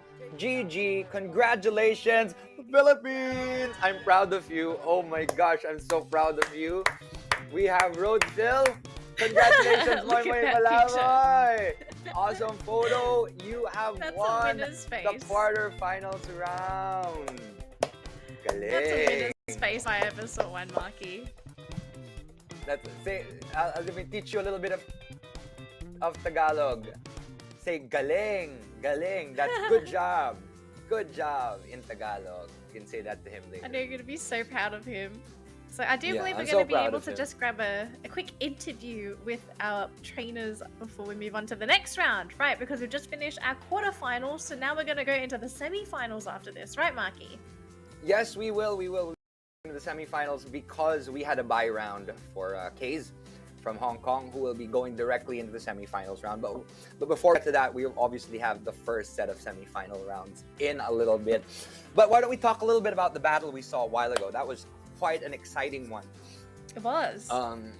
It was in. Oh no, we're ready. Let's talk about it with our players. Let's call them in, the trainers. Hello, welcome back, Hello, everybody. folks. Hello. Hello, folks. Hello. How are you feeling? Let's start first with congratulations, Philippines, for moving on to the semifinals. I'm proud of you. But also, good job, Alpats Gaming. It was a good fight that you put up. Let's talk to Alpats Gaming first. So, what was going into your mind when you decided to put out the 2 evolutions in that round? It was quick charging. That Thunder Shock to Thunder was really fast. Apa sih yang ada di pikiran kamu ketika the 2 evolutions? Ya, apa sih yang ada di pikiran kamu ketika memilih 2 evolution di dalam satu ronde tersebut? Karena membuat counter api dan air. Because I want to counter the water elements. Okay. That's good to counter that Wailord because you thought that Wailord was coming out very, very soon. Also interesting to note, your Rhyhorn is quite strong. That Bulldoze was charging real fast and doing a good amount of damage. So good choices, Alpats. And will you be joining Community Day this year? Kamu mau join community Pokemon GO nggak tahun ini pertemuannya? Boleh. I'm joining. Yeah, it will be great. Yes. It'll be fun to also get some good Pokemon for PvP, right? So thank you so much, Alpats Gaming. Congratulations and good job. That was a very good battle that we had today. Now let's move on to the semi-finalist. Semi-finalist Roadville. Oh yeah, can't believe it. Yeah, but you played some very, very strong mons today. I just got lucky. You I got had the Ferrothorn? first advantage. So I just got the right Pokemon on that particular moment. Yeah, it was interesting to see what you did with that Ferrothorn versus that Tentacruel at one point, where you really just surprised it with that Power Whip, almost taking it down right away in the first round. So that was a very smart choice. What made you choose Zangoose as your first Pokemon in the second round? The second, just random. I'm just thinking maybe she will change her lineup. So just a lucky guess. So some normal. And it paid off. It paid off. Congratulations. And that Weezing, huh? That Weezing's very, very bulky. Yeah. It was able to withstand a lot of the attacks. So good choices over there. Good choices. And that Honchkrow also came out as well with some spicy, surprising charged attacks. Finishing touches. Yes. So congratulations again to both, and hope to see you again, Alpats Gaming, in another invitational. And just keep playing Pokemon Go. Next time, I hope to see you go further past the quarterfinals to the next round, right? Thank you, Marky. Good luck, Moymoy. See you, Marky and Daniel. Thank you, Alpats. Thank you. Thank you so much. Thank you Nice so game. Good much. luck, Moy. Oh my gosh, Marky, we're already, I want to say this is the halfway point, right? Because we have the semi-finals coming up next, and then of course we're going to have the grand finals after that. Now, the thing is, KZee's going to be able to play this round because unfortunately he wasn't able to play this one just now. We only have seven trainers, so he had to sit out. We're going to see him very soon up against Moymoy. But before that, we're going to have a very spicy matchup for the broadcast. They've already eliminated a couple of our trainers, but we still have some matches coming up next for people that are here. It's going to be Pierre, the scary Pierre. I think at this point, Marky, you're gonna say that Pierre is probably the strongest trainer. No? He is. Yes? He is. He's a strong trainer, but there's also the fact that a lot of these Pokemon are not running meta choices. They're running a lot of spicy choices. So sometimes when that happens, a lot of the meta players are so familiar with other meta Pokemon that they disregard the attacks of other Pokemon. Like for example, that Weezing with that Sludge Bomb, or that Zangoose with that Dig. You know, there's some, or sorry, with a Honchkrow in that Psychic. There are some Pokemon that we don't actually normally see in the Great League, and if we aren't so familiar with non-meta mons, it'll also be challenging. Yeah. So for people tuning in, our next matchup is between Necross Melphist from Thailand going up against Pierre, scary Pierre from Taiwan. I'm looking forward to this matchup because I want to know who's going to come out on top. Today, it's a single elimination day. If you lose your match, unfortunately, you're going to get eliminated. There's no lower bracket. Yeah, exactly. And here we go. Why don't we just show them the brackets and find out who will be going up against who? Okay, there you go. Just a quick refresher. Quick refresher. Our first quarterfinals, we had Necross Melphist versus Jeff TV. Jeff TV was taken down, with Necross Melphist moving on to the semifinals for the first slot. For quarterfinal round 2, we got Maxhaze versus Pierre. Pierre from Taiwan was able to take down Maxhaze from Malaysia and is now in the semifinals going up against Necross Melphist from Thailand. And that will be the first match that we're going to see in a little bit. And of course, the quarterfinals 3, we had Alpats game from Indonesia versus Moymoy Palaboy from the Philippines, where Moymoy remained victorious, moving on to the semifinals round, where he will be going up against KZee, who did the bye round for the quarterfinals 4 and is now in the semifinals 2 for his first match. So there you go. We've got our first 4 semifinalists, and let's find out who will remain victorious for the grand finals in a little bit. I'm so excited for that semi-final 1 matchup. I feel like this is going to be such a hot fight, right? Because we know that Pierre, he's got some strong Pokemon, but I remember saying this during the first round that I think Necross Melphist, he's probably going to be a really good underhorse. Yes, he's a dark horse. He's going to be able to do wonders. We'll see how he fares against Pierre, because he also has some very, very strong Pokemon choices. So why don't we call in Pierre to have a little conversation with him? I'm a fan of his gameplay, so I really would love to have a conversation with him. So why don't we call him in before their semifinals match? Hey Pierre, welcome to the English stream. Hello. Great to have you. Why am I scary Pierre? Sorry. You're scary Pierre because you're strong, scary Pierre. Everyone is scared to go up against you because you have this ultimate team of Pokemon. Let me ask you, you've reached Legend a couple of times on Pokemon Go? Actually, I've never reached Legend before. Oh. Yeah, never? Yeah. It's Nuh-uh. it's a tough feat. It takes you know, the cool thing about reaching Legend is you get all these different items. You get Pikachu Libre, right? So it's something that I've also have not reached. The highest I've reached is Expert as well. So it's tough. Pokemon Battle League is it's really tough. Really tough. Yeah. Right.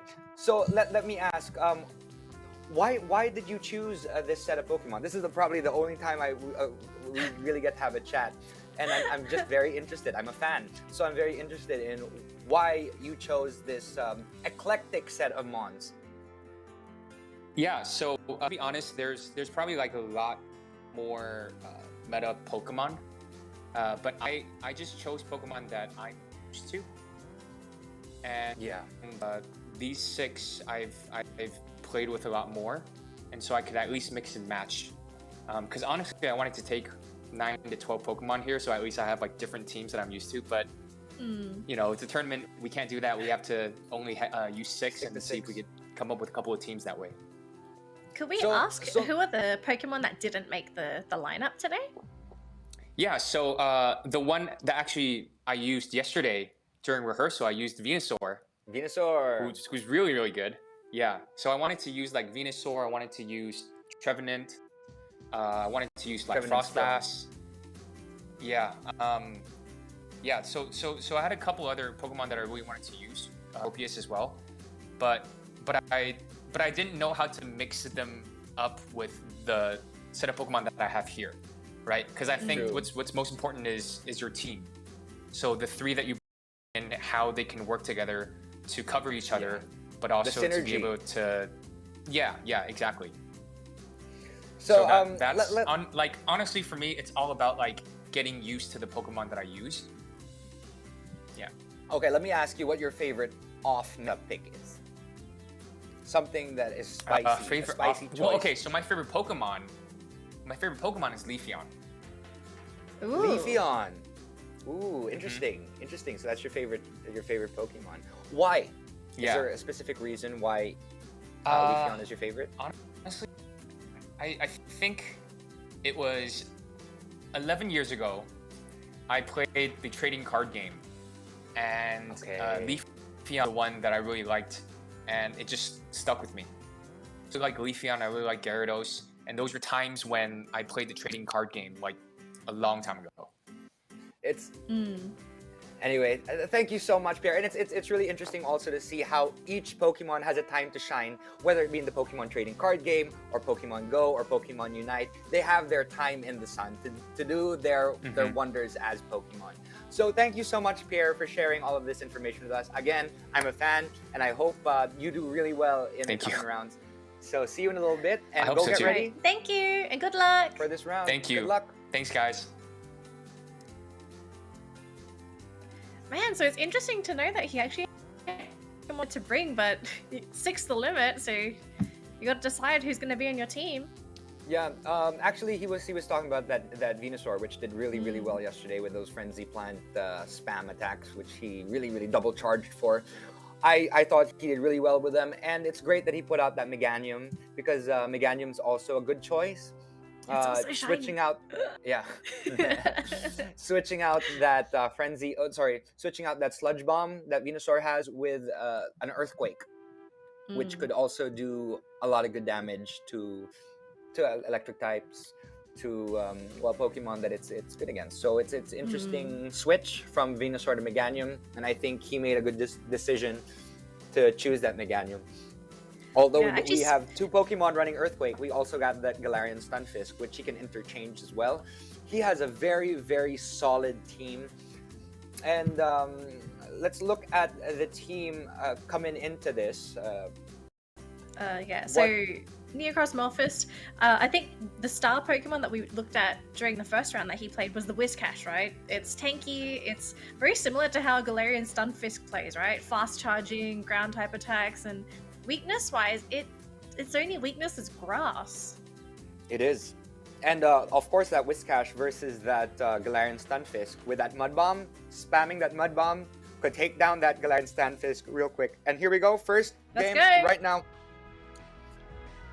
Pierre is going up against that Registeel, and we know that fire is very good against it. And wow, oh no, that Meganium is up against that Whiscash. Pierre knew exactly what was happening. He is now putting out that, I think this is a Frenzy Plant. It is a Frenzy Plant, and the Whiscash blocked it. But you know, to no avail, because we know that that Whiscash has that Mud Bomb and possibly a Blizzard. But who knows if he's... Yep, he got that Blizzard. That was smart, Pierre. Good job. But we know that this Meganium can farm down that Whiscash. No. Don't. We don't know if he's going to block this. And smart decision, because that's a Mud Bomb. Yep, it's too quick. That Mud Bomb was able he was able to farm down that Whiscash, which was smart. Now he has enough energy to use a couple of good attacks. So, as we said, that Venusaur had a Sludge Bomb, right? Meganium, on the other hand, has an Earthquake, which is super effective against that Registeel. So, we see here, he is able to reach, this took a little bit faster, so this might be a Frenzy Plant. Is it a Frenzy Plant? It is a Frenzy Plant. That Frenzy Plant hit that Registeel, but it blocked. It didn't use its final shield. And wow, okay, it farmed a little bit, got to a certain charged attack, and switched out into Talonflame. And with that Flash Cannon or that Focus Blast is not going to do too much damage on that Talonflame, and that Registeel has been taken down for the feint. That Meganium, ooh, it would have been smarter to do the other attack, but you know, this is a good choice as well. That, you know, that Flame Charge will also boost its attack to a certain extent, but then again, he doesn't even need to hit, you know, of those fire tokens. He lagged a little bit, but he took down that Meganium. Congratulations, GG. Congratulations to Pierre from Taiwan. You took the first round versus Necross Melphist. That was an awesome game. That block, I feel the block on the Whiscash Blizzard was so key. If you didn't expect the Blizzard, I think we'd be in for a bit of a different matchup there, Marky. Yeah, exactly. Well, I mean, you know, you saw him. He went, he wiped his sweat, his figurative sweat from his forehead. And he, you know, luckily he knew that he wasn't being tricked by Necross Melphist. He knew that Blizzard was coming, and luckily he blocked that, because if not, it would have taken him down right away. So, but it was some great choices, some very, very good choices. Especially that Meganium coming out, anticipating that Whiscash comes out, because we know that even with just the Vine Whip of Meganium, it could farm down that Whiscash very, very quickly without having to even sweat. So good on him. That was a very, very, very good round to start this all off. And we have not yet seen the Azumarill come out, so I'm excited to see if he is going to be choosing that as well. That Registeel also came out with that Metal Claw, which is an interesting choice, because when I see Registeel, I normally see it with Lock On, because Lock On is a fast charging, fast move. So it really charges quickly, so it can get that Flash Cannon in much faster than what Metal Claw can do.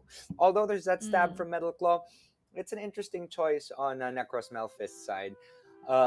Also, we have not seen yet his Mew. Okay, we got the game. It's about to start. Here we go.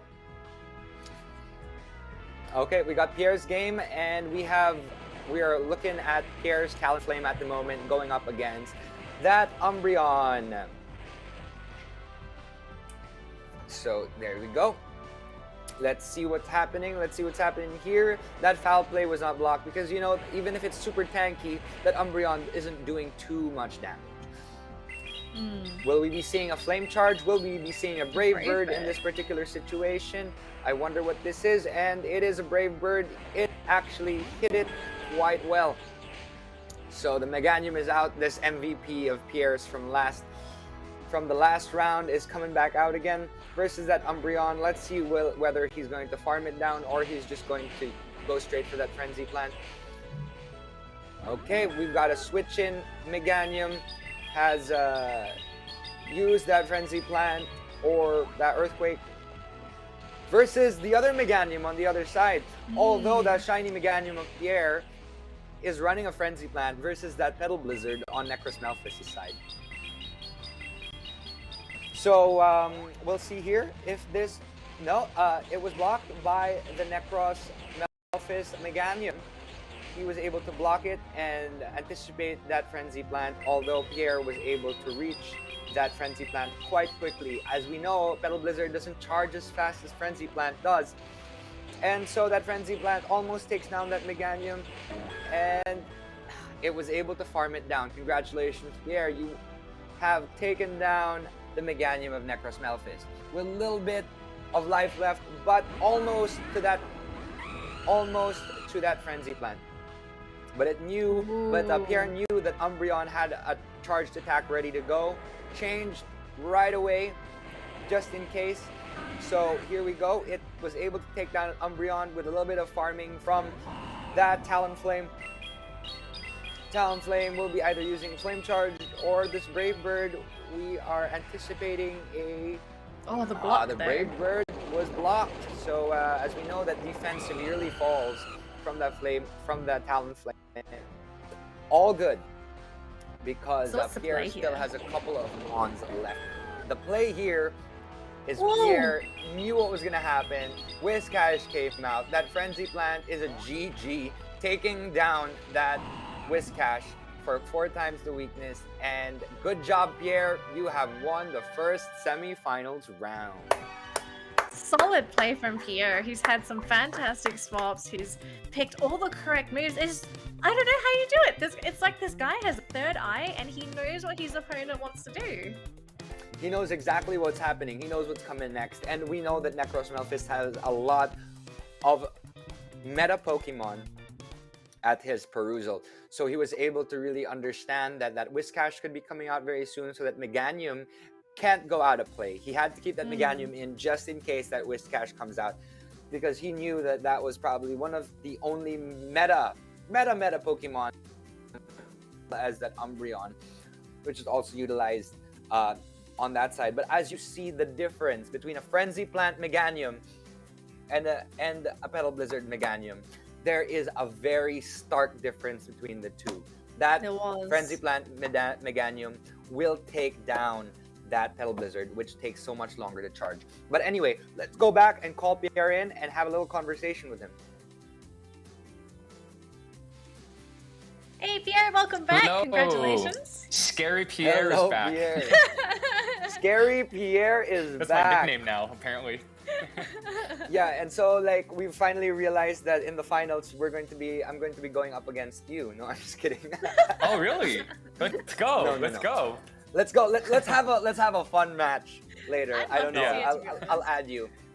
And let's play a little bit once in a while, because I really liked your gameplay a while ago. It was very Thanks, smart man. choices, Appreciate it. always taking in that Meganium, because you knew I was saying a while ago that Whiscash was always going to come out to play, because that's one of the only big metamons that Necross had on his side. So it's quite smart that Meganium came out twice.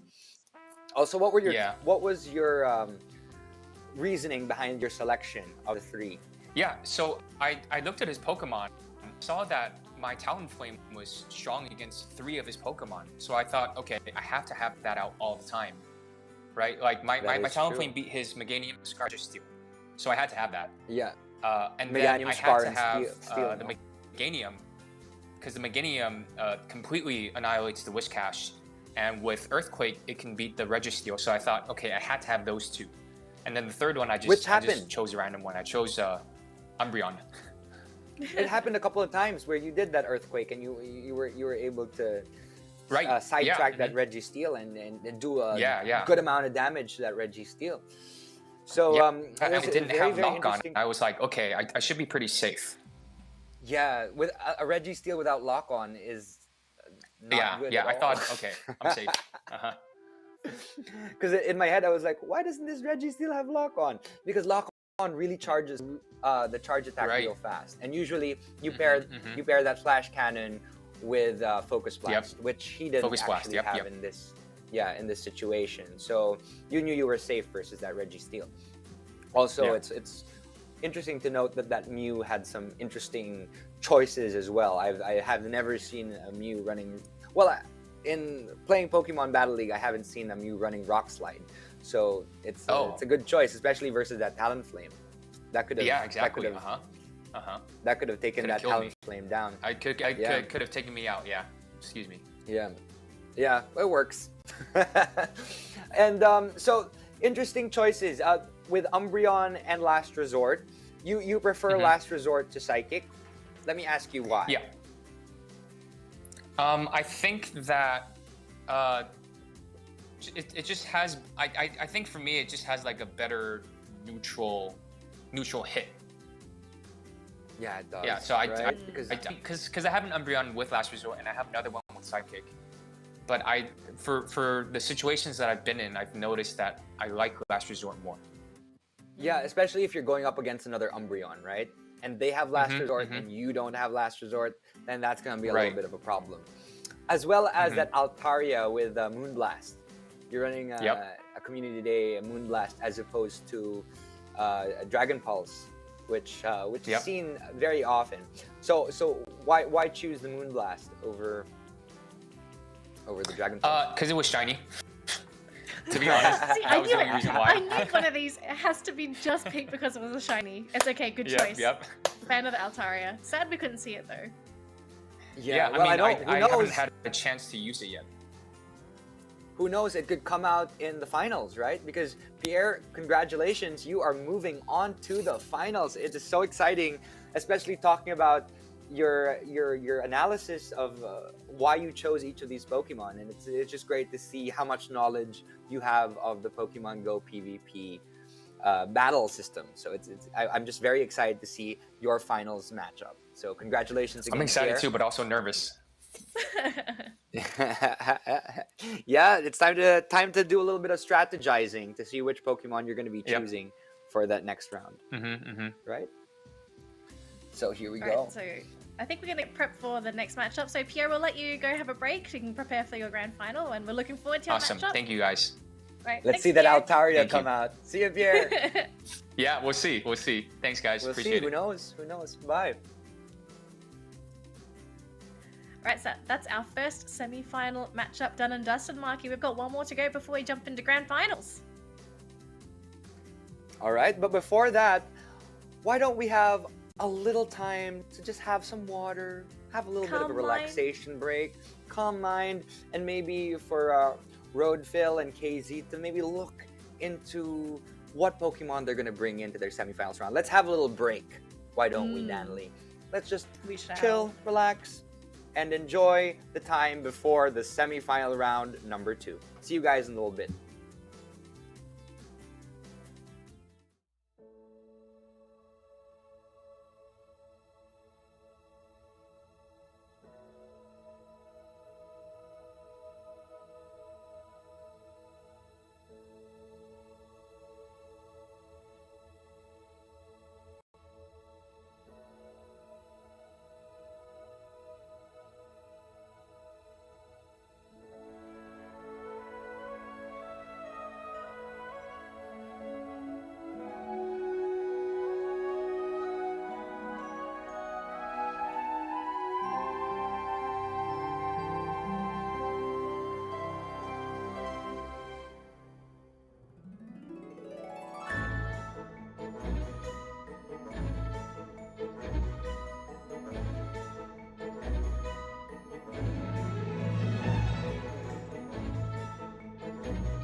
Pokémon GO 5th Anniversary.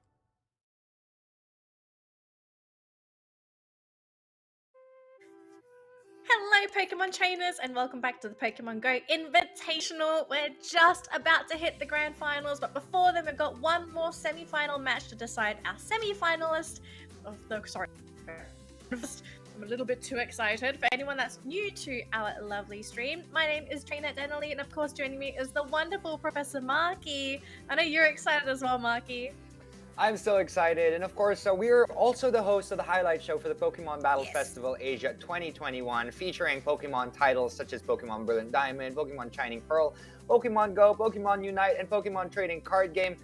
You want it, we got it. We're excited to launch. We also launched the Brilliant Diamond and Shining Pearl games, and maybe we'll be launching the Arceus game as well in the coming episodes. Who knows? Watch out for that. Okay, so go for it, Dan. I'll let you do the honors, Marky, because I know your lovely buddy Moymoy is waiting for you. Okay, awesome. We've got some influencers from the different regions around our region of Asia. And we would like to call in one of our semi-finalists from the Philippines. So proud of him. Let's call in Moymoy, Palaboy, or Roadfill from the Philippines. Hey, Moymoy, welcome back. Yeah. Welcome back. Hi, Welcome Marky. back. What's up? Yeah. Let's teach Danley some Tagalog phrases. Just say galing, galing. Is that like a cheer? Galing, galing. Yeah, well, no, just say good job. Good Oh. job. Oh, Yes. okay. If you say good job. Astig. You can say astig. Lots of different. Is that a sting? Astig. A sting. Yeah, that's Did you do it? good job. Good job. Yeah. But you did a very good job a while ago, Roadfill. Congratulations to you. And I'm very excited to see if you're able to make to the finals today. What are your strategies going into this semi-final round? We have not seen any of KZee's Pokemon in play because he did a bye round and went straight into semi-finals. But looking at his Pokemon, what is your strategy? What Pokemon will you be using today, you think? I think I'm still using the first round. I chose the first round teams. So the basic water, fire, and grass type. Oh, interesting. And from there, I'll see what lineups is going to choose. Water, fire, and grass types. So that Wailord, Magmortar, and Ferrothorn. It's going to be interesting to see them back out on the field again. And why don't we look a little bit at KZee's gameplay? He has an awesome Snorlax with a Lick and Body Slam, which is a really good combination of the attacks. Umbreon as well with a Snarl Dark Pulse Foul Play combo, which is an interesting choice. Normally, it would be good to pair it with Last Resort for some neutral damage, but we'll see how that goes. We got that Nido Queen with Poison Jab and that Earth Poison Jab now. It actually got boosted very recently. Azumarill is a favorite, although not fully maxed, as opposed to Roadfill's team, which is all fully almost at 1.5 CP. I think they're all maxed to 1.5 potential. Then we have he has a Blastoise and Executor, and also interesting group or combination of Mons. So be interesting to see how they fare against each other. It's Marky, good to bring just the gonna three... double check with you. It says Executor here. Is this the Alolan Executor? I think this might be a Alolan because it has Dragon Tail. Just double checking because the information I saw it just said Executor, and then I saw Dragon Tail, and I thought, is this the Alolan one? because we know that Alolan is half Dragon as opposed to the regular Executor, which is half Psychic. Yeah. So, well, I guess we're gonna find out in a little bit. But I have a feeling it is the Dragon variant. So, you know what, Roadfill? Let me ask you one last question. Are you ready to reach the final round today?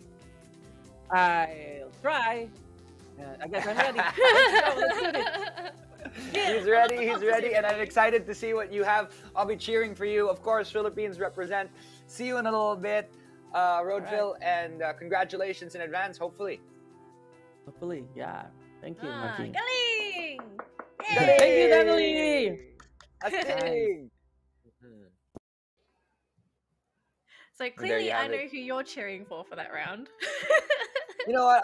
I'm actually also looking at Kay's team, and I'm seeing some really good Pokemon choices. So, you know, Roadfield's gonna have a pretty interesting game today. It's gonna be a little bit harder than his match versus Alpats gaming a while ago, because he has some interesting choices, but Kay's has some very good meta-relevant choices, such as Snorlax, Umbreon, Nidoqueen, Azumarill. All 4 of them are meta choices for the Great League, as we were seeing from a while ago with Pierre, and Maxhaze was also bringing a lot of meta Pokemon, as well as Necross, Melphist, who also brought a lot of like the Umbreon as well.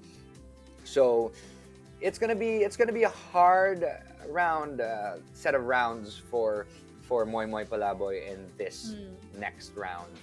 So just excited to see how he fares, and let's see how it goes.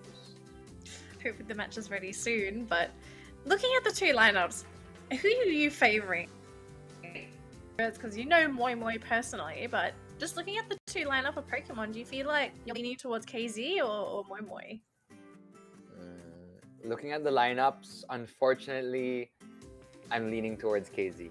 Ooh, interesting. Unfortunately, from what I see, because he has more meta-relevant Pokemon, he has more Pokemon with 2 attacks as charged attacks. You know, he has a lot of Pokemon that are, you know, counters to what Roadfield has.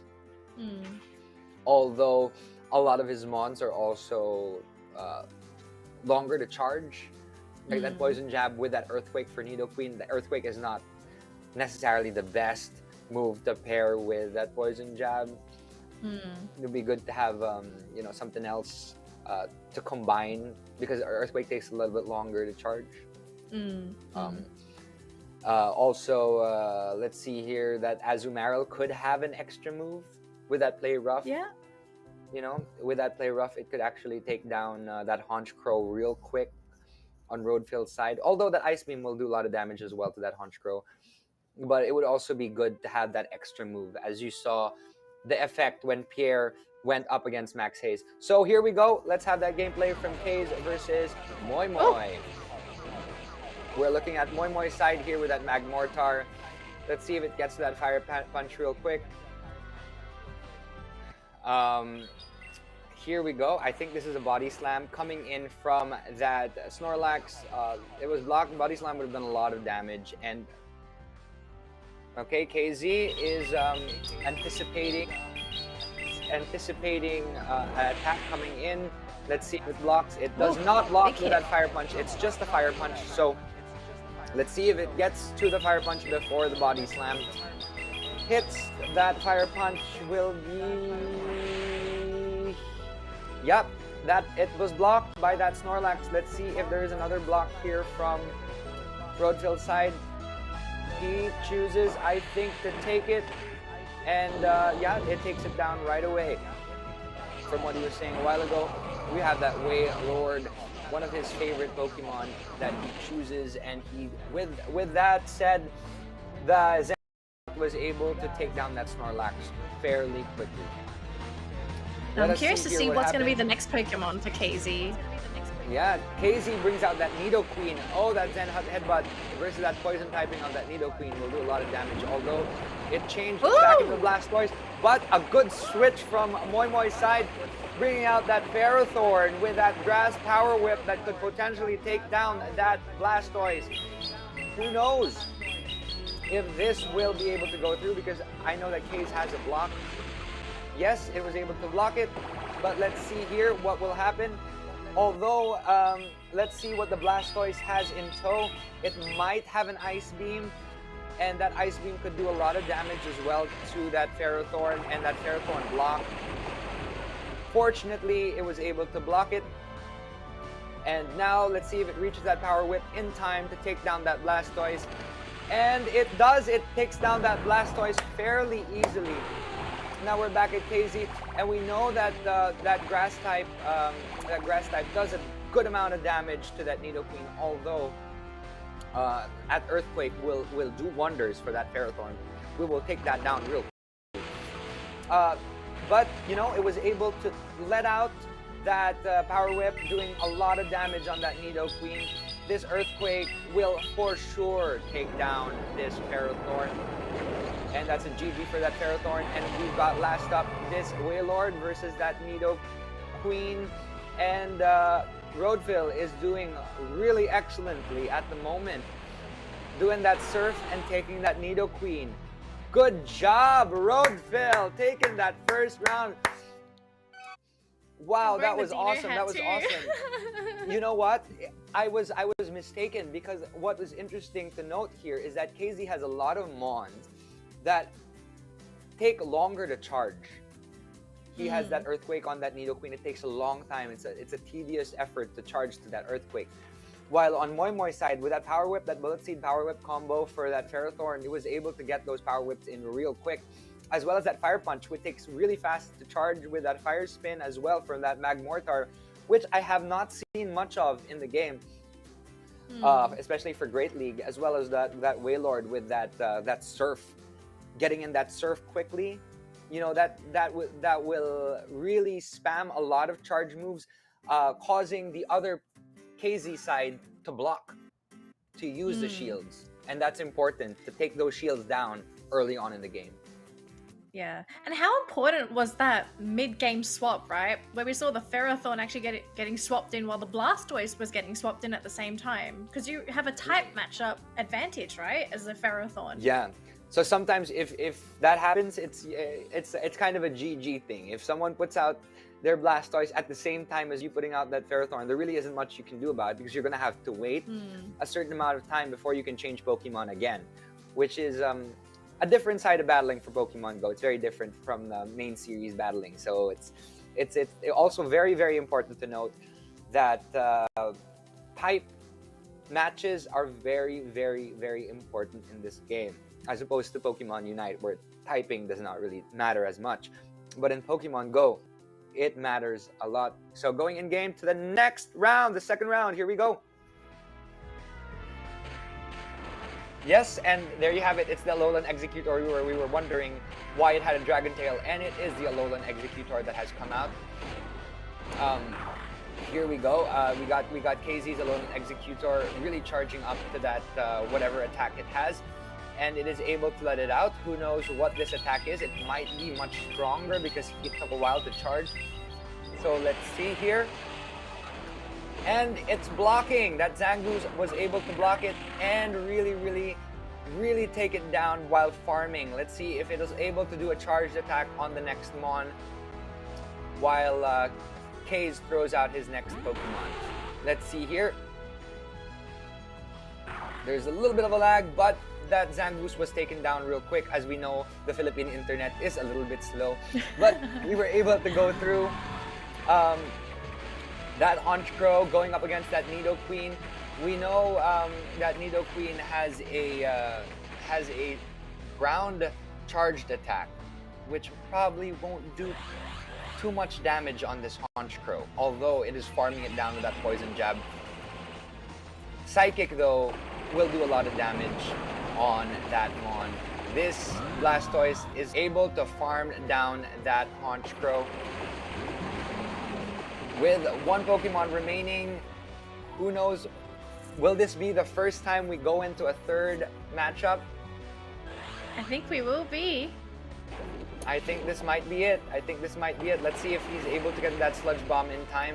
Although, I think that he's able to come up with something, whether it be a Hydro Cannon or an Ice Beam. And it was blocked. Good job, Roadfill. He was able to block that. But let's see if this tanky Weezing is able to take that Sludge Bomb in for the win. But nope. We've got our second round won by KZee. You know what? This is a fun round. So we've got one round won by Roadfill, one round won by KZee. This next round will decide who will move on to the grand finals and go up against Pierre from Taiwan. So Can that I was say- that was an exciting matchup. The Alolan Executor did a lot of work. Like just the basic, the fast attack from the Dragon Tail, it did so much damage, and you could see on I saw Moymoy's face. He was a bit surprised. He didn't really expect the Alolan Executor to do that much damage, so he tried to swap over to the Zangoose, but just sheer damage. He didn't have a counter. Exactly. That Dragon Tail is actually one of those attacks that it became stronger very recently. Now the energy gain and the strength of the attack is much stronger now. So before, Dragon Claw was the go-to fast dragon move, but it charges really slow. And now you have a choice between Dragon Claw or Dragon Tail, and that Dragon Tail did a lot of damage for with that Alolan Executor. Although we did not know that it was an Alolan Executor until we actually saw it. No. But here we go. This is the third round. There we go. We've got that Wailord versus that Alolan Executor. Nice swap. Nice swap, but the thing is, if you think about it, that fire typing is not very effective. Well, it's effective, but it's not super effective against Alolan Executor because fire is not very good against Dragon. Although so it did block. Here's my strat, right, Marky? So I think maybe what Moymoy wants to try and do is force out all of the shields because his Wailord has Blizzard. And that's a really good way of dealing with the Alolan Executor. True. That could potentially be something that he's going for. But here we go, a Solar Beam. Let's see if that will do any damage to that Ferrothorn. It does very little damage because it is, it's half steel, half grass, and grass is not good against both steel and, it's not good against that steel typing. So here we go. I don't know if this Power Whip is, it was able to take down that Executor. But on Moymoy's side, he has one shield left. So let's see here what happens versus that Umbreon. That Umbreon has so much bulk. Danley, that Umbreon can take in so much damage, especially from that, can take in charged move after charged move after charged move because of the bulk that it has on it. It's like the ultimate evolution. It's probably the only evolution that you're gonna see in the meta. Although you see some Sylveons as well. Is this gonna be blocked? No, he's just taking it. So he's actually really saving that last block. He is saving those blocks, right? He is saving those blocks, and that Blastoise is coming in. And let's see if he's able to. Beautiful swap. That was a great swap because that Ice Beam isn't going to do too much damage on that Wailord. Why was it blocked? Oh no! I'm surprised. He's got 2 blocks though. Okay, so he's got 1 more block. Does. So it's fine. It's fine. He has 1 more block. He's got 1 more block. Okay, I thought he would be saving that block for later. Although I guess it's a smart choice that he was able to do that. That Surf was able to do a decent amount of damage to that Blastoise. And let's see here if that Hydro Cannon or Ice Beam is going to be able to come through hitting that Wailord, but that Wailord block, smart choice on his side. But let's see here, with a little Surf, that could take down that Blastoise, and it's great to see that Roadfill knew that the first 3 months that he had before were a good option to have, so he was able to really farm that down. Let's see here what this Umbreon has in store. I know he farmed a lot of its attacks.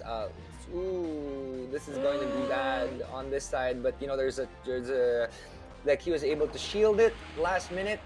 He was able to take it, and now there are no more shields left in the field. But KZee was able to put out another foul play. It's smart choice bringing a Dark Pulse and a foul play.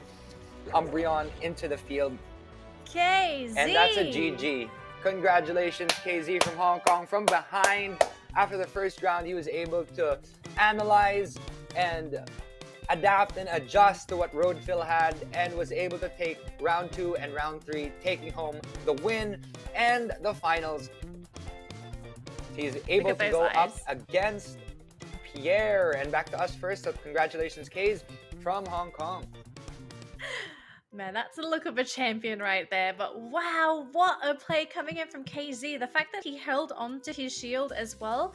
I'm not sure if we're gonna get Moymoy here again. I think we will, but we gotta ask him about that block on the Blastoise, because that was very surprising. I mean, maybe he didn't know about I think it was Ice Beam, right, for the Blastoise. Yeah, because I mean, if that was a crunch from the Blastoise, it would have been a different story. Like, it would have been good to block, but that Ice Beam wouldn't have done enough damage to that Wailord to do enough to really be too effective versus it. So let's invite Moymoy and ask him a couple of questions. That could have been the detrimental block that could have been saved for another time. Ah, Roadfill, it's okay. You know what? Yeah. You did a really good job. Yeah. You're the only match that went all the way up to 3, because the other ones beat beat them in two rounds. You really gave him a run for his money. You gave KZee a run for his money. So good on you. Go. Yeah, it's fun. It's fun though. And about the shield, I didn't know that. It's an honest error from my part that I pressed the shield. I panicked. Sometimes it happens. I mean, it happens to me all the time, especially when I play the Go Battle League. You panic. Yeah. But you know what? Strong play from you throughout, and it's good good to see that you went back to your original strategy because you knew it did well the first time. So you brought in that Magmortar, that Wailord, and that Ferrothorn again in the final round. But how did you feel about KZee's? How did you feel about KZee's team? Yeah, he's so strong, and I didn't know that that's an Alolan Executor. Executor. So that's why I chose the fire type Magmortar. So another error. I had so many errors from that match, but it's fun and it's a good experience.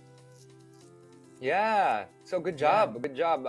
It was great to see you hang in there. You got all the way to the semifinals, and you were able to hang in for 3 rounds and Awesome. almost taking him down. If it wasn't for that Umbreon with that double charged attack, he just charged and charged and charged and charged and just saved it all for the end. Very Shield smart went up. thinking from KZee.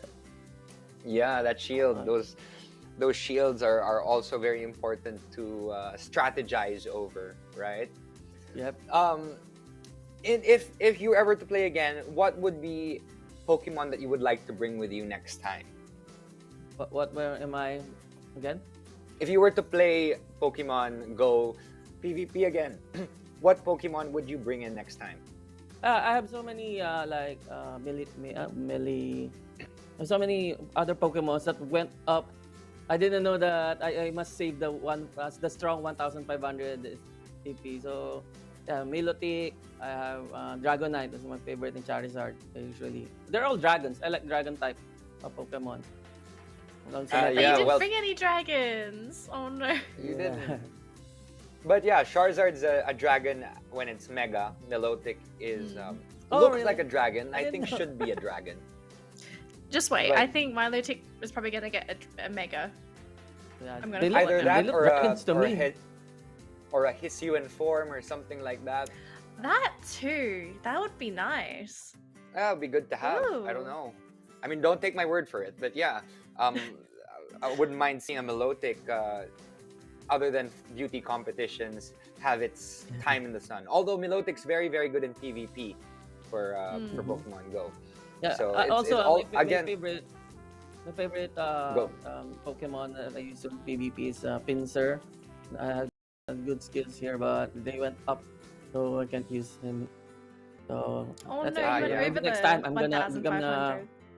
I'm gonna focus on other strong and just stay there on the 1,500 CP. And also, Pokemon that are 100 IV for PvP, because normally when you see 100 IV, it's like 15, 15, 15. That's if you go for Master League, because that is the ultimate one, right? But for PvP, Great League, and Ultra League, sometimes it is PvP 100 IV is a different IV. Usually a low attack stat and high defense and HP stats. So look into that Look into the calculators. I should ask for mentorship from you, Marky. Senpai. Ask you just everything kidding. about we'll the talk Pokemon. like on Senpai, Facebook. wow. Senpai, Pokemon Guru, Marky. Okay, thank you, Roadfill. Nice to see you again, Thank you so and much. see you maybe in a live event next time, Sana. Hope Yeah, to see sure, you see you. very, very soon. And congratulations, that was a very good set of rounds. And hopefully next time you come up on top. See you, Roadfill. So, thank you. Marky, so that's going to be the conclusion of our semi-final round, which means, dun dun dun, we're actually going to be going into the grand final next, and it's going to be between Pierre and KZee, which, to be completely honest, it was a bit of a surprise, right? KZee, he was the one that was pushed to the second round because he didn't have an opponent, unfortunately. He was the last one to be drawn, but he's pretty strong. Yeah, and what's interesting to note is that going through that bye round, other people are not going to be able to see what mons you have. And without further ado, why don't we do a nice 3-minute break before we do our final round, Danley. I'll see you in a little bit. Let's have a little bit of water, and let's go for a break.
Pokémon GO 5th Anniversary.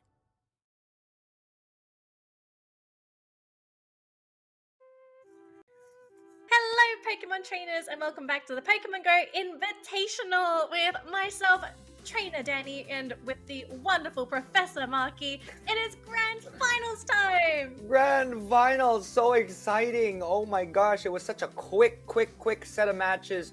I am so excited to see what Pierre and KZee have in store for us today. Again, for those who are just joining us now, let me introduce the Pokemon Battle Festival Asia 2021. We have actually been doing a highlight show for the past couple of episodes with Danielle and myself. We are covering Pokemon titles such as Brilliant Diamond, Pokemon Shining Pearl, Pokemon Go, Pokemon Unite, and the trading card game.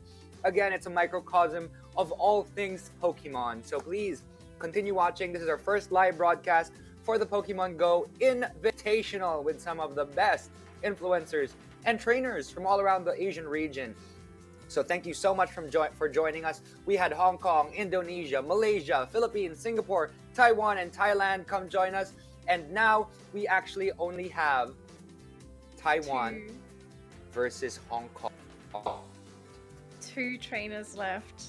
The time has come, Marky. The time has come to find out who is going to be the strongest trainer in the region. I'm really looking forward to this. Yes, I am very much looking forward to this. This is going to be quite exciting.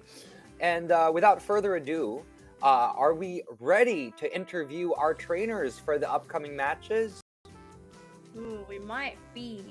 But if we don't have an interview, I do believe we're going to go straight into the games because I know our viewers are really looking forward to this grand final. Yes, of course, we are as well. I think they are both with the other guys over on the other side. But like, why don't we look at their teams now? I think they are both interviewing in Chinese at the moment. But while we wait for them, let's look at what their teams are and what they have in store for us today. Yeah. Again, we have that Snorlax from KZee side with that Lickin' Body Slam. That's actually quite a quick charging Body Slam that we have there. That Umbreon with that Dark also did a lot of damage in the previous matchups versus Moymoy Palaboy because normally we run a good last resort next to that foul play, but that Dark Pulse makes you consider blocking, thinking that it's a foul play, but the Dark Pulse does much more damage than that foul play. Also, looking at that Azumarill with that Soul Ice Beam versus the Azumarill from Pierre's side, that also has a play rough. That'll be rough on KZee. But now, let us go to the first game. Grand Finals. Let's do this. They've already started. Pierre versus KZee. It has started with that Umbreon on Pierre's side versus that Blastoise. Let's see here. What does he have going up? Is it the last resort or is it that foul play? From what we saw a while ago, it's that foul play doing a decent amount of damage. Different times from both sides. We got a nighttime on one side, and we got daytime on the other. So here we go. Hydro Cannon. So this is KZee's view on this side now. We see him. Will he be able to take this next move? Is this a last resort or is this a foul play? It is that last resort. It did a little bit of damage to that Blastoise, but we know that Blastoise is quite tanky. I mean, looking at it, it's literally a tank. Of course it's going to be tanky, Marky. What are you talking about? Professor Marky. It's a tank. It has cannons. So here we go. That Alolan Executor MVP from last round is back. And that Dragon Tail is doing a lot of damage on that Altaria, but also that Dragon Breath is hitting it quite quickly, taking down that Alolan Executor quite fast. And you've got options for the Altaria too, right? Because you've got Moonblast and Sky Attack you could use. Yes, and you know that Dragon Tail really farmed it down a little bit, but you know, this we'll see here what attack comes out. I think it might be a Sky Attack, and I was correct. That Sky Attack, well, it missed because of the shield. It put up a shield. There's a little bit of a lag, but it's coming back. Let's see here. Will that Nidoqueen be blocking this Sky Attack coming from that Altaria? And it does. And that Poison Jab is farming down at that Altaria, taking it down. but it has no more shields left on KZee's side. And it is his last Pokemon. We have that Meganium coming out. Let's see here if he is going to block this next attack. We will find out. And he does. He blocks that Earthquake. If he can get a Frenzy Plant, he will be able to take down this Nidoqueen, giving the Pierre the first win for the finals. And there you go. Pierre wins that first round of the finals. Congratulations, Pierre. Good response as well from Pierre, right? Because we did see from KZee's side that the Executor did a lot of work from him in the last series, and I had a feeling he wanted to bring it back in, but just having the Altaria in the back was such a smart move to be able to just deal with that very quickly. Yeah, although that Dragon Tail did a lot of damage on that Altaria. As you could see a while ago, it really chipped down at him while that Dragon Breath was trying to reach that Sky Attack to take down that Executor. But it's very smart that he chose that Altaria, because he knew that the Alolan Executor might be coming out, and that's a very, very good counter versus him. So congratulations to Pierre for taking on the first round. Also, it's important to note to see what his Umbreon has in store. Let's go to match 2. Let's see what happens. Alright, we got that Snorlax on KZee's side versus that Altaria, that MVP Altaria from a while ago. And good switch right there, because he knew that Body Slam would do a decent amount of damage to that Altaria. It's not necessarily a glass cannon, but it will take that damage. Although that Azumarill, as we know from the previous matches, Azumarill is very tanky. So it'll be able to take those Body Slams. But there is a little bit of a lag. We know that sometimes there's a lag in live Pokemon battles. Although, let's see here, that Snorlax did block the attack, the Ice Beam from that Azumarill.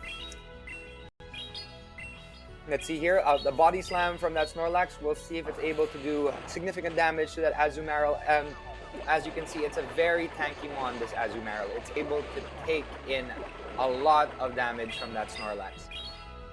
Also enough to shell out a decent amount of damage. Although Snorlax does spam that Body Slam, and that will, add up. So there you go. Azumarill is now able to let out an attack. Who knows what this will be? This is the Ice Beam, and it is enough to take down that Snorlax. That Azumarill was able to take down that Snorlax, just farming it down a little bit. And there's that switch into that Meganium. Although we know that Blastoise has that Ice Beam, and we have that Umbreon coming out. Ooh. And it was able to switch in just in time for that Frenzy Plant to come and attack. And we know, as we saw a while ago, Umbreon is very tanky as well. So let's see what Double Darks KZee has in store. Will this be a Dark Pulse, or will this be a Foul Play? So Dark Pulse with a lot more damage than Foul Play, and that was a Foul Play. It did a very, not too much of a significant amount of damage, but it did a decent amount of damage.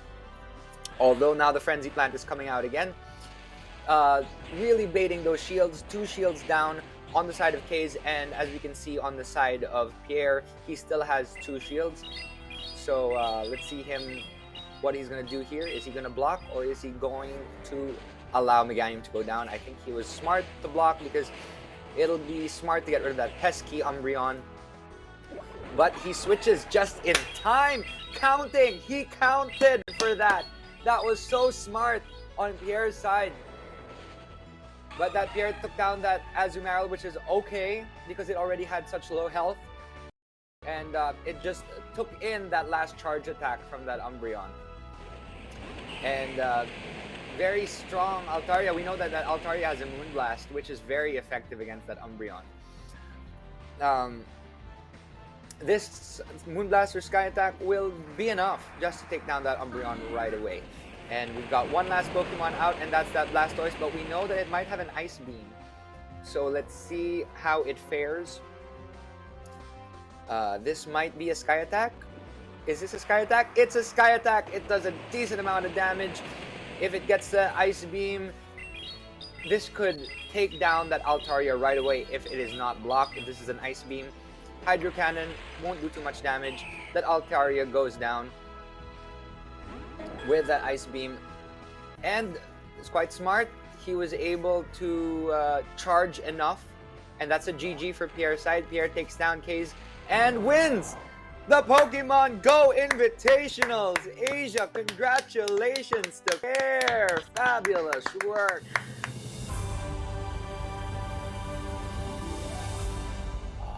What an amazing trophy that is. The Pokemon GO Invitational champion is Pierre from Taiwan, the Taiwan region. Congratulations to Pierre for taking that home. He won in virtually 2 rounds. Actually, he just won in 2 rounds. He didn't have to get to the 3rd round. He did excellently in actually all 3 of his battles. Now let's go back. Let's have a little conversation, Danley, about that game. How did you feel about that? That was just obliteration. Obliteration. He took down KZee. I mean, he did take down KZee, but I have to say props to KZee. I mean, he did remarkably well against Pierre, right? I mean, we've seen everyone that Pierre has faced thus far, and he's just been unstoppable today. But KZee put on a really good show. His Snorlax did a lot of work. He had a very interesting lineup. Yeah, so I think if anything, KZee also deserves some congratulations for making it to the grand finals. Yeah, especially that Snorlax with that body slam. The spamming of the body slam was quite good on his side, especially the Umbreon as well. We didn't know if it was a foul play or a dark pulse. He had some smart choices. But now while we bring in our grand champion, let's bring in Pierre. Yay! Yay! Scary Pierre is here. I know, Scary Pierre's here. Yes, and you know how when you fight the Elite Four, right? You have to beat all 4 trainers, and then at the end there's a champion. All right, it's time for us to battle. Just kidding. Oh God! Let's go. Let's do it. No, let's do it. Let's do it. No, but congratulations. That was awesome. A lot of you did a lot of counting, a lot of fast move to charge move counting, which was really smart on your part. And I saw that switch. I don't recall at the moment because I was so excited with the game. You did a quick switch into So the second game, right? When I did a quick switch to Azumarill, was it that one? Azumarill, there you go. Or the first game? The second game. You did a lot of those, but there was one where I saw you smile a little bit, and you were like, "Yes, I counted that correctly." Yeah, because I wasn't sure if I counted right. I thought like, okay, I think it's usually like 4, but he had residual, so I think it's only 3. So I'm like, whatever, let's just switch. So I got lucky. I was like, okay, let's switch. Yeah, that was a very smart switch. I also saw I think it was the first round where that Executor with that Dragon Tail was really farming down at that Altaria as well, and I was like, who is gonna win this? This is so scary. I mean, there's that Sky Attack, but then the Solar Beam won't do any damage to the Altaria, but that Dragon Tail was really chipping down at you real quick. So that was just good plays. A lot of good plays from your side. Although that Snorlax was really chipping down at you as well with those body slams. The body slam. It's just body slam, and I'm like, wow, like how many body slams? Like when is it gonna stop? There's too many. It just kept going and going and going. Yeah. But good choices, especially with those Umbreons and Azumarills. You really understood the team of your opponent, and you knew exactly what to bring out to really take home that champion title. And also, you guys wanted the Altaria, so I was like, okay, I'll just bring it in. So, you got to see the Altaria in both games. It was the perfect matchup as well. It was the perfect counter to the Executor. That golden Altaria, Yep. lays that golden egg, it lays your trophy for you today. So congratulations to that Altaria. Thank you. As well as your other Pokemon today, which Umbreon, Azumarill are some of the, choice picks that we saw throughout this tournament. So it was great to see them come out once in a while. I think we actually saw all of your Pokemon come out. We saw every single one have the opportunity to shine for you. You really utilized your team to your advantage, which is what a Pokemon champion should do. Utilize every single Pokemon you have in your art. Thank you. Yes. Yeah. Yeah, So, I definitely am happy that I got to use every single one. Just because I Yeah, so practiced a lot with all 6, so I'm like, okay, this is perfect. Yeah. And we also and got it- some great news for you as well from production. So we just got informed that we are going to be sending the trophy over to you as well. So it's not just the graphic, you do get a physical trophy to actually hold. In like That's a so CD-ROM cool. version, and I have to put it in my computer, and then it's. I'm excited You know for what that. would be That's the awesome. funniest trophy? If you're wherever you live, your house suddenly becomes a what was it? A Pokestop, and it's like the champion's Oh, house. that'd be great. That'd be great. Yeah, No exactly. Pokestops here. That'd be great. yeah, you know what? Try to nominate stops in your area. Yeah, yeah. I think there are ways now. I mean, if I'll try. you're a certain level, but I'll add you. I'll message you on Yeah, on for Instagram sure. later or whatever, and that's Yep. maybe you can promote your where we can find you online. Yeah. Yeah, Yeah, for just sure. real quick If you before guys we say look up, bye. yeah, it's in Chinese, but if you look up, I guess, the Pierre, all one word. The Pierre. So if you Okay. just put a the in front with no space, the Pierre, I Okay. think you should be able to find it. Otherwise, to really find it, the Liu Pei, THELIUPEI, and then it's all in Okay, Chinese, perfect. but I have English subtitles on there. Okay. Okay, great. Yeah. Thank you so much for joining us. To our invitational grand champion, congratulations, Pierre from Taiwan. Thank you very much. And it was Thank such you, guys. an honor to have watched you play. I learned so much as well, and Danielle as well. I learned so much, and we're very excited to utilize some of your tactics. So bye, Pierre, and thank you Thank very you guys much. so much. See you, Thank Pierre. you. Bye, guys. Thank you so much. Bye. Wow, Marky, what a day full of Pokemon Go action. Yes, that was such a fun day. We were able to see all of these awesome players from all around the world, all around Asia, the region of Asia.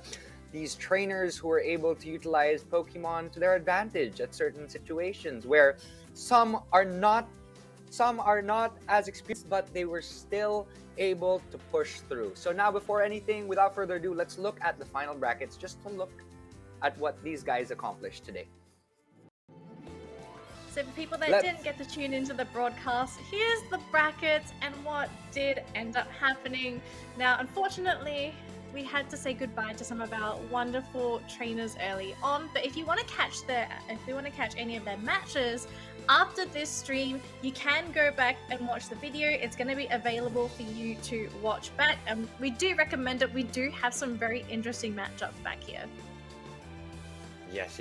So as we see here, we had our grand finals just happened now with Pierre versus KZee, but we also had some awesome competitors in Necross, Melphist from Thailand. We had Jeff TV from Singapore. We also had Maxhaze from Malaysia, who did quite well. I was thinking that they'd be in the finals together with Pierre. Alpats Gaming did amazingly, as well as Moymoy Palaboy or Roadkill from the Philippines, who went up against KZee in the semifinal round, who did really well. This is the only time that they did 3 matches, moving KZee on to the finals versus Pierre, where Pierre became the champion of the Pokemon GO Invitational. So congratulations to him, and hopefully we get to see more of these Pokemon GO trainers again for another regional matchup maybe in the future. But this was an invitationals, so we got to see different Pokemon trainers from different walks of life and from different levels who are able to just enjoy Pokemon. Now back to us, Danny. Man, it's sad to say goodbye because I feel like we should just keep going on, right? We need more battles, we need more action, but hopefully in the future we're gonna be able to get at least bring all of you wonderful trainers some more Pokemon battles, and I do believe we have something in store for the future, right, Marky? Yes. It's an end for now, but the Pokemon Battle Festival Asia 2021 has many upcoming activities and shows for you to enjoy until the end of February next year. So much, even until Legend of Arceus comes out. I'm so excited for this game. Did you see the release for the new Hussein Voltorb? Voltorb, it's such a cutie, and it's the first He's so grass. happy looking.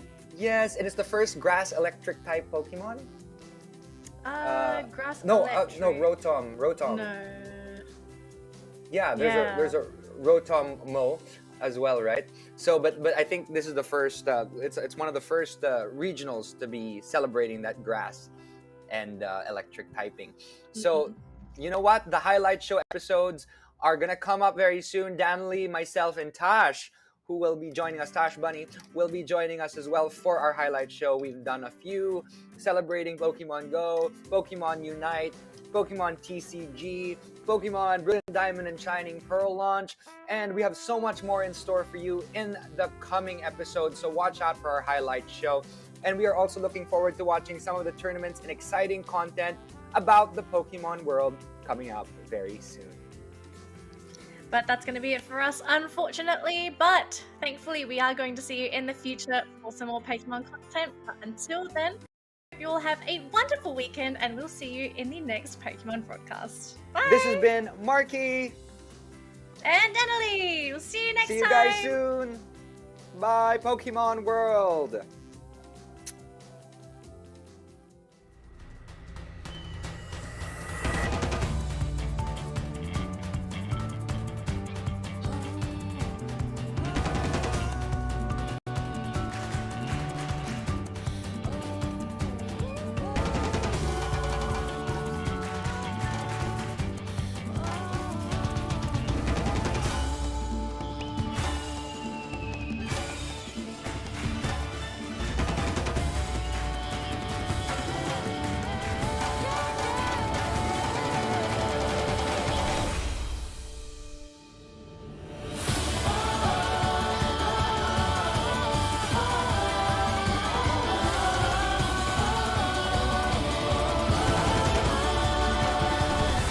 Pokemon Go 5th Anniversary.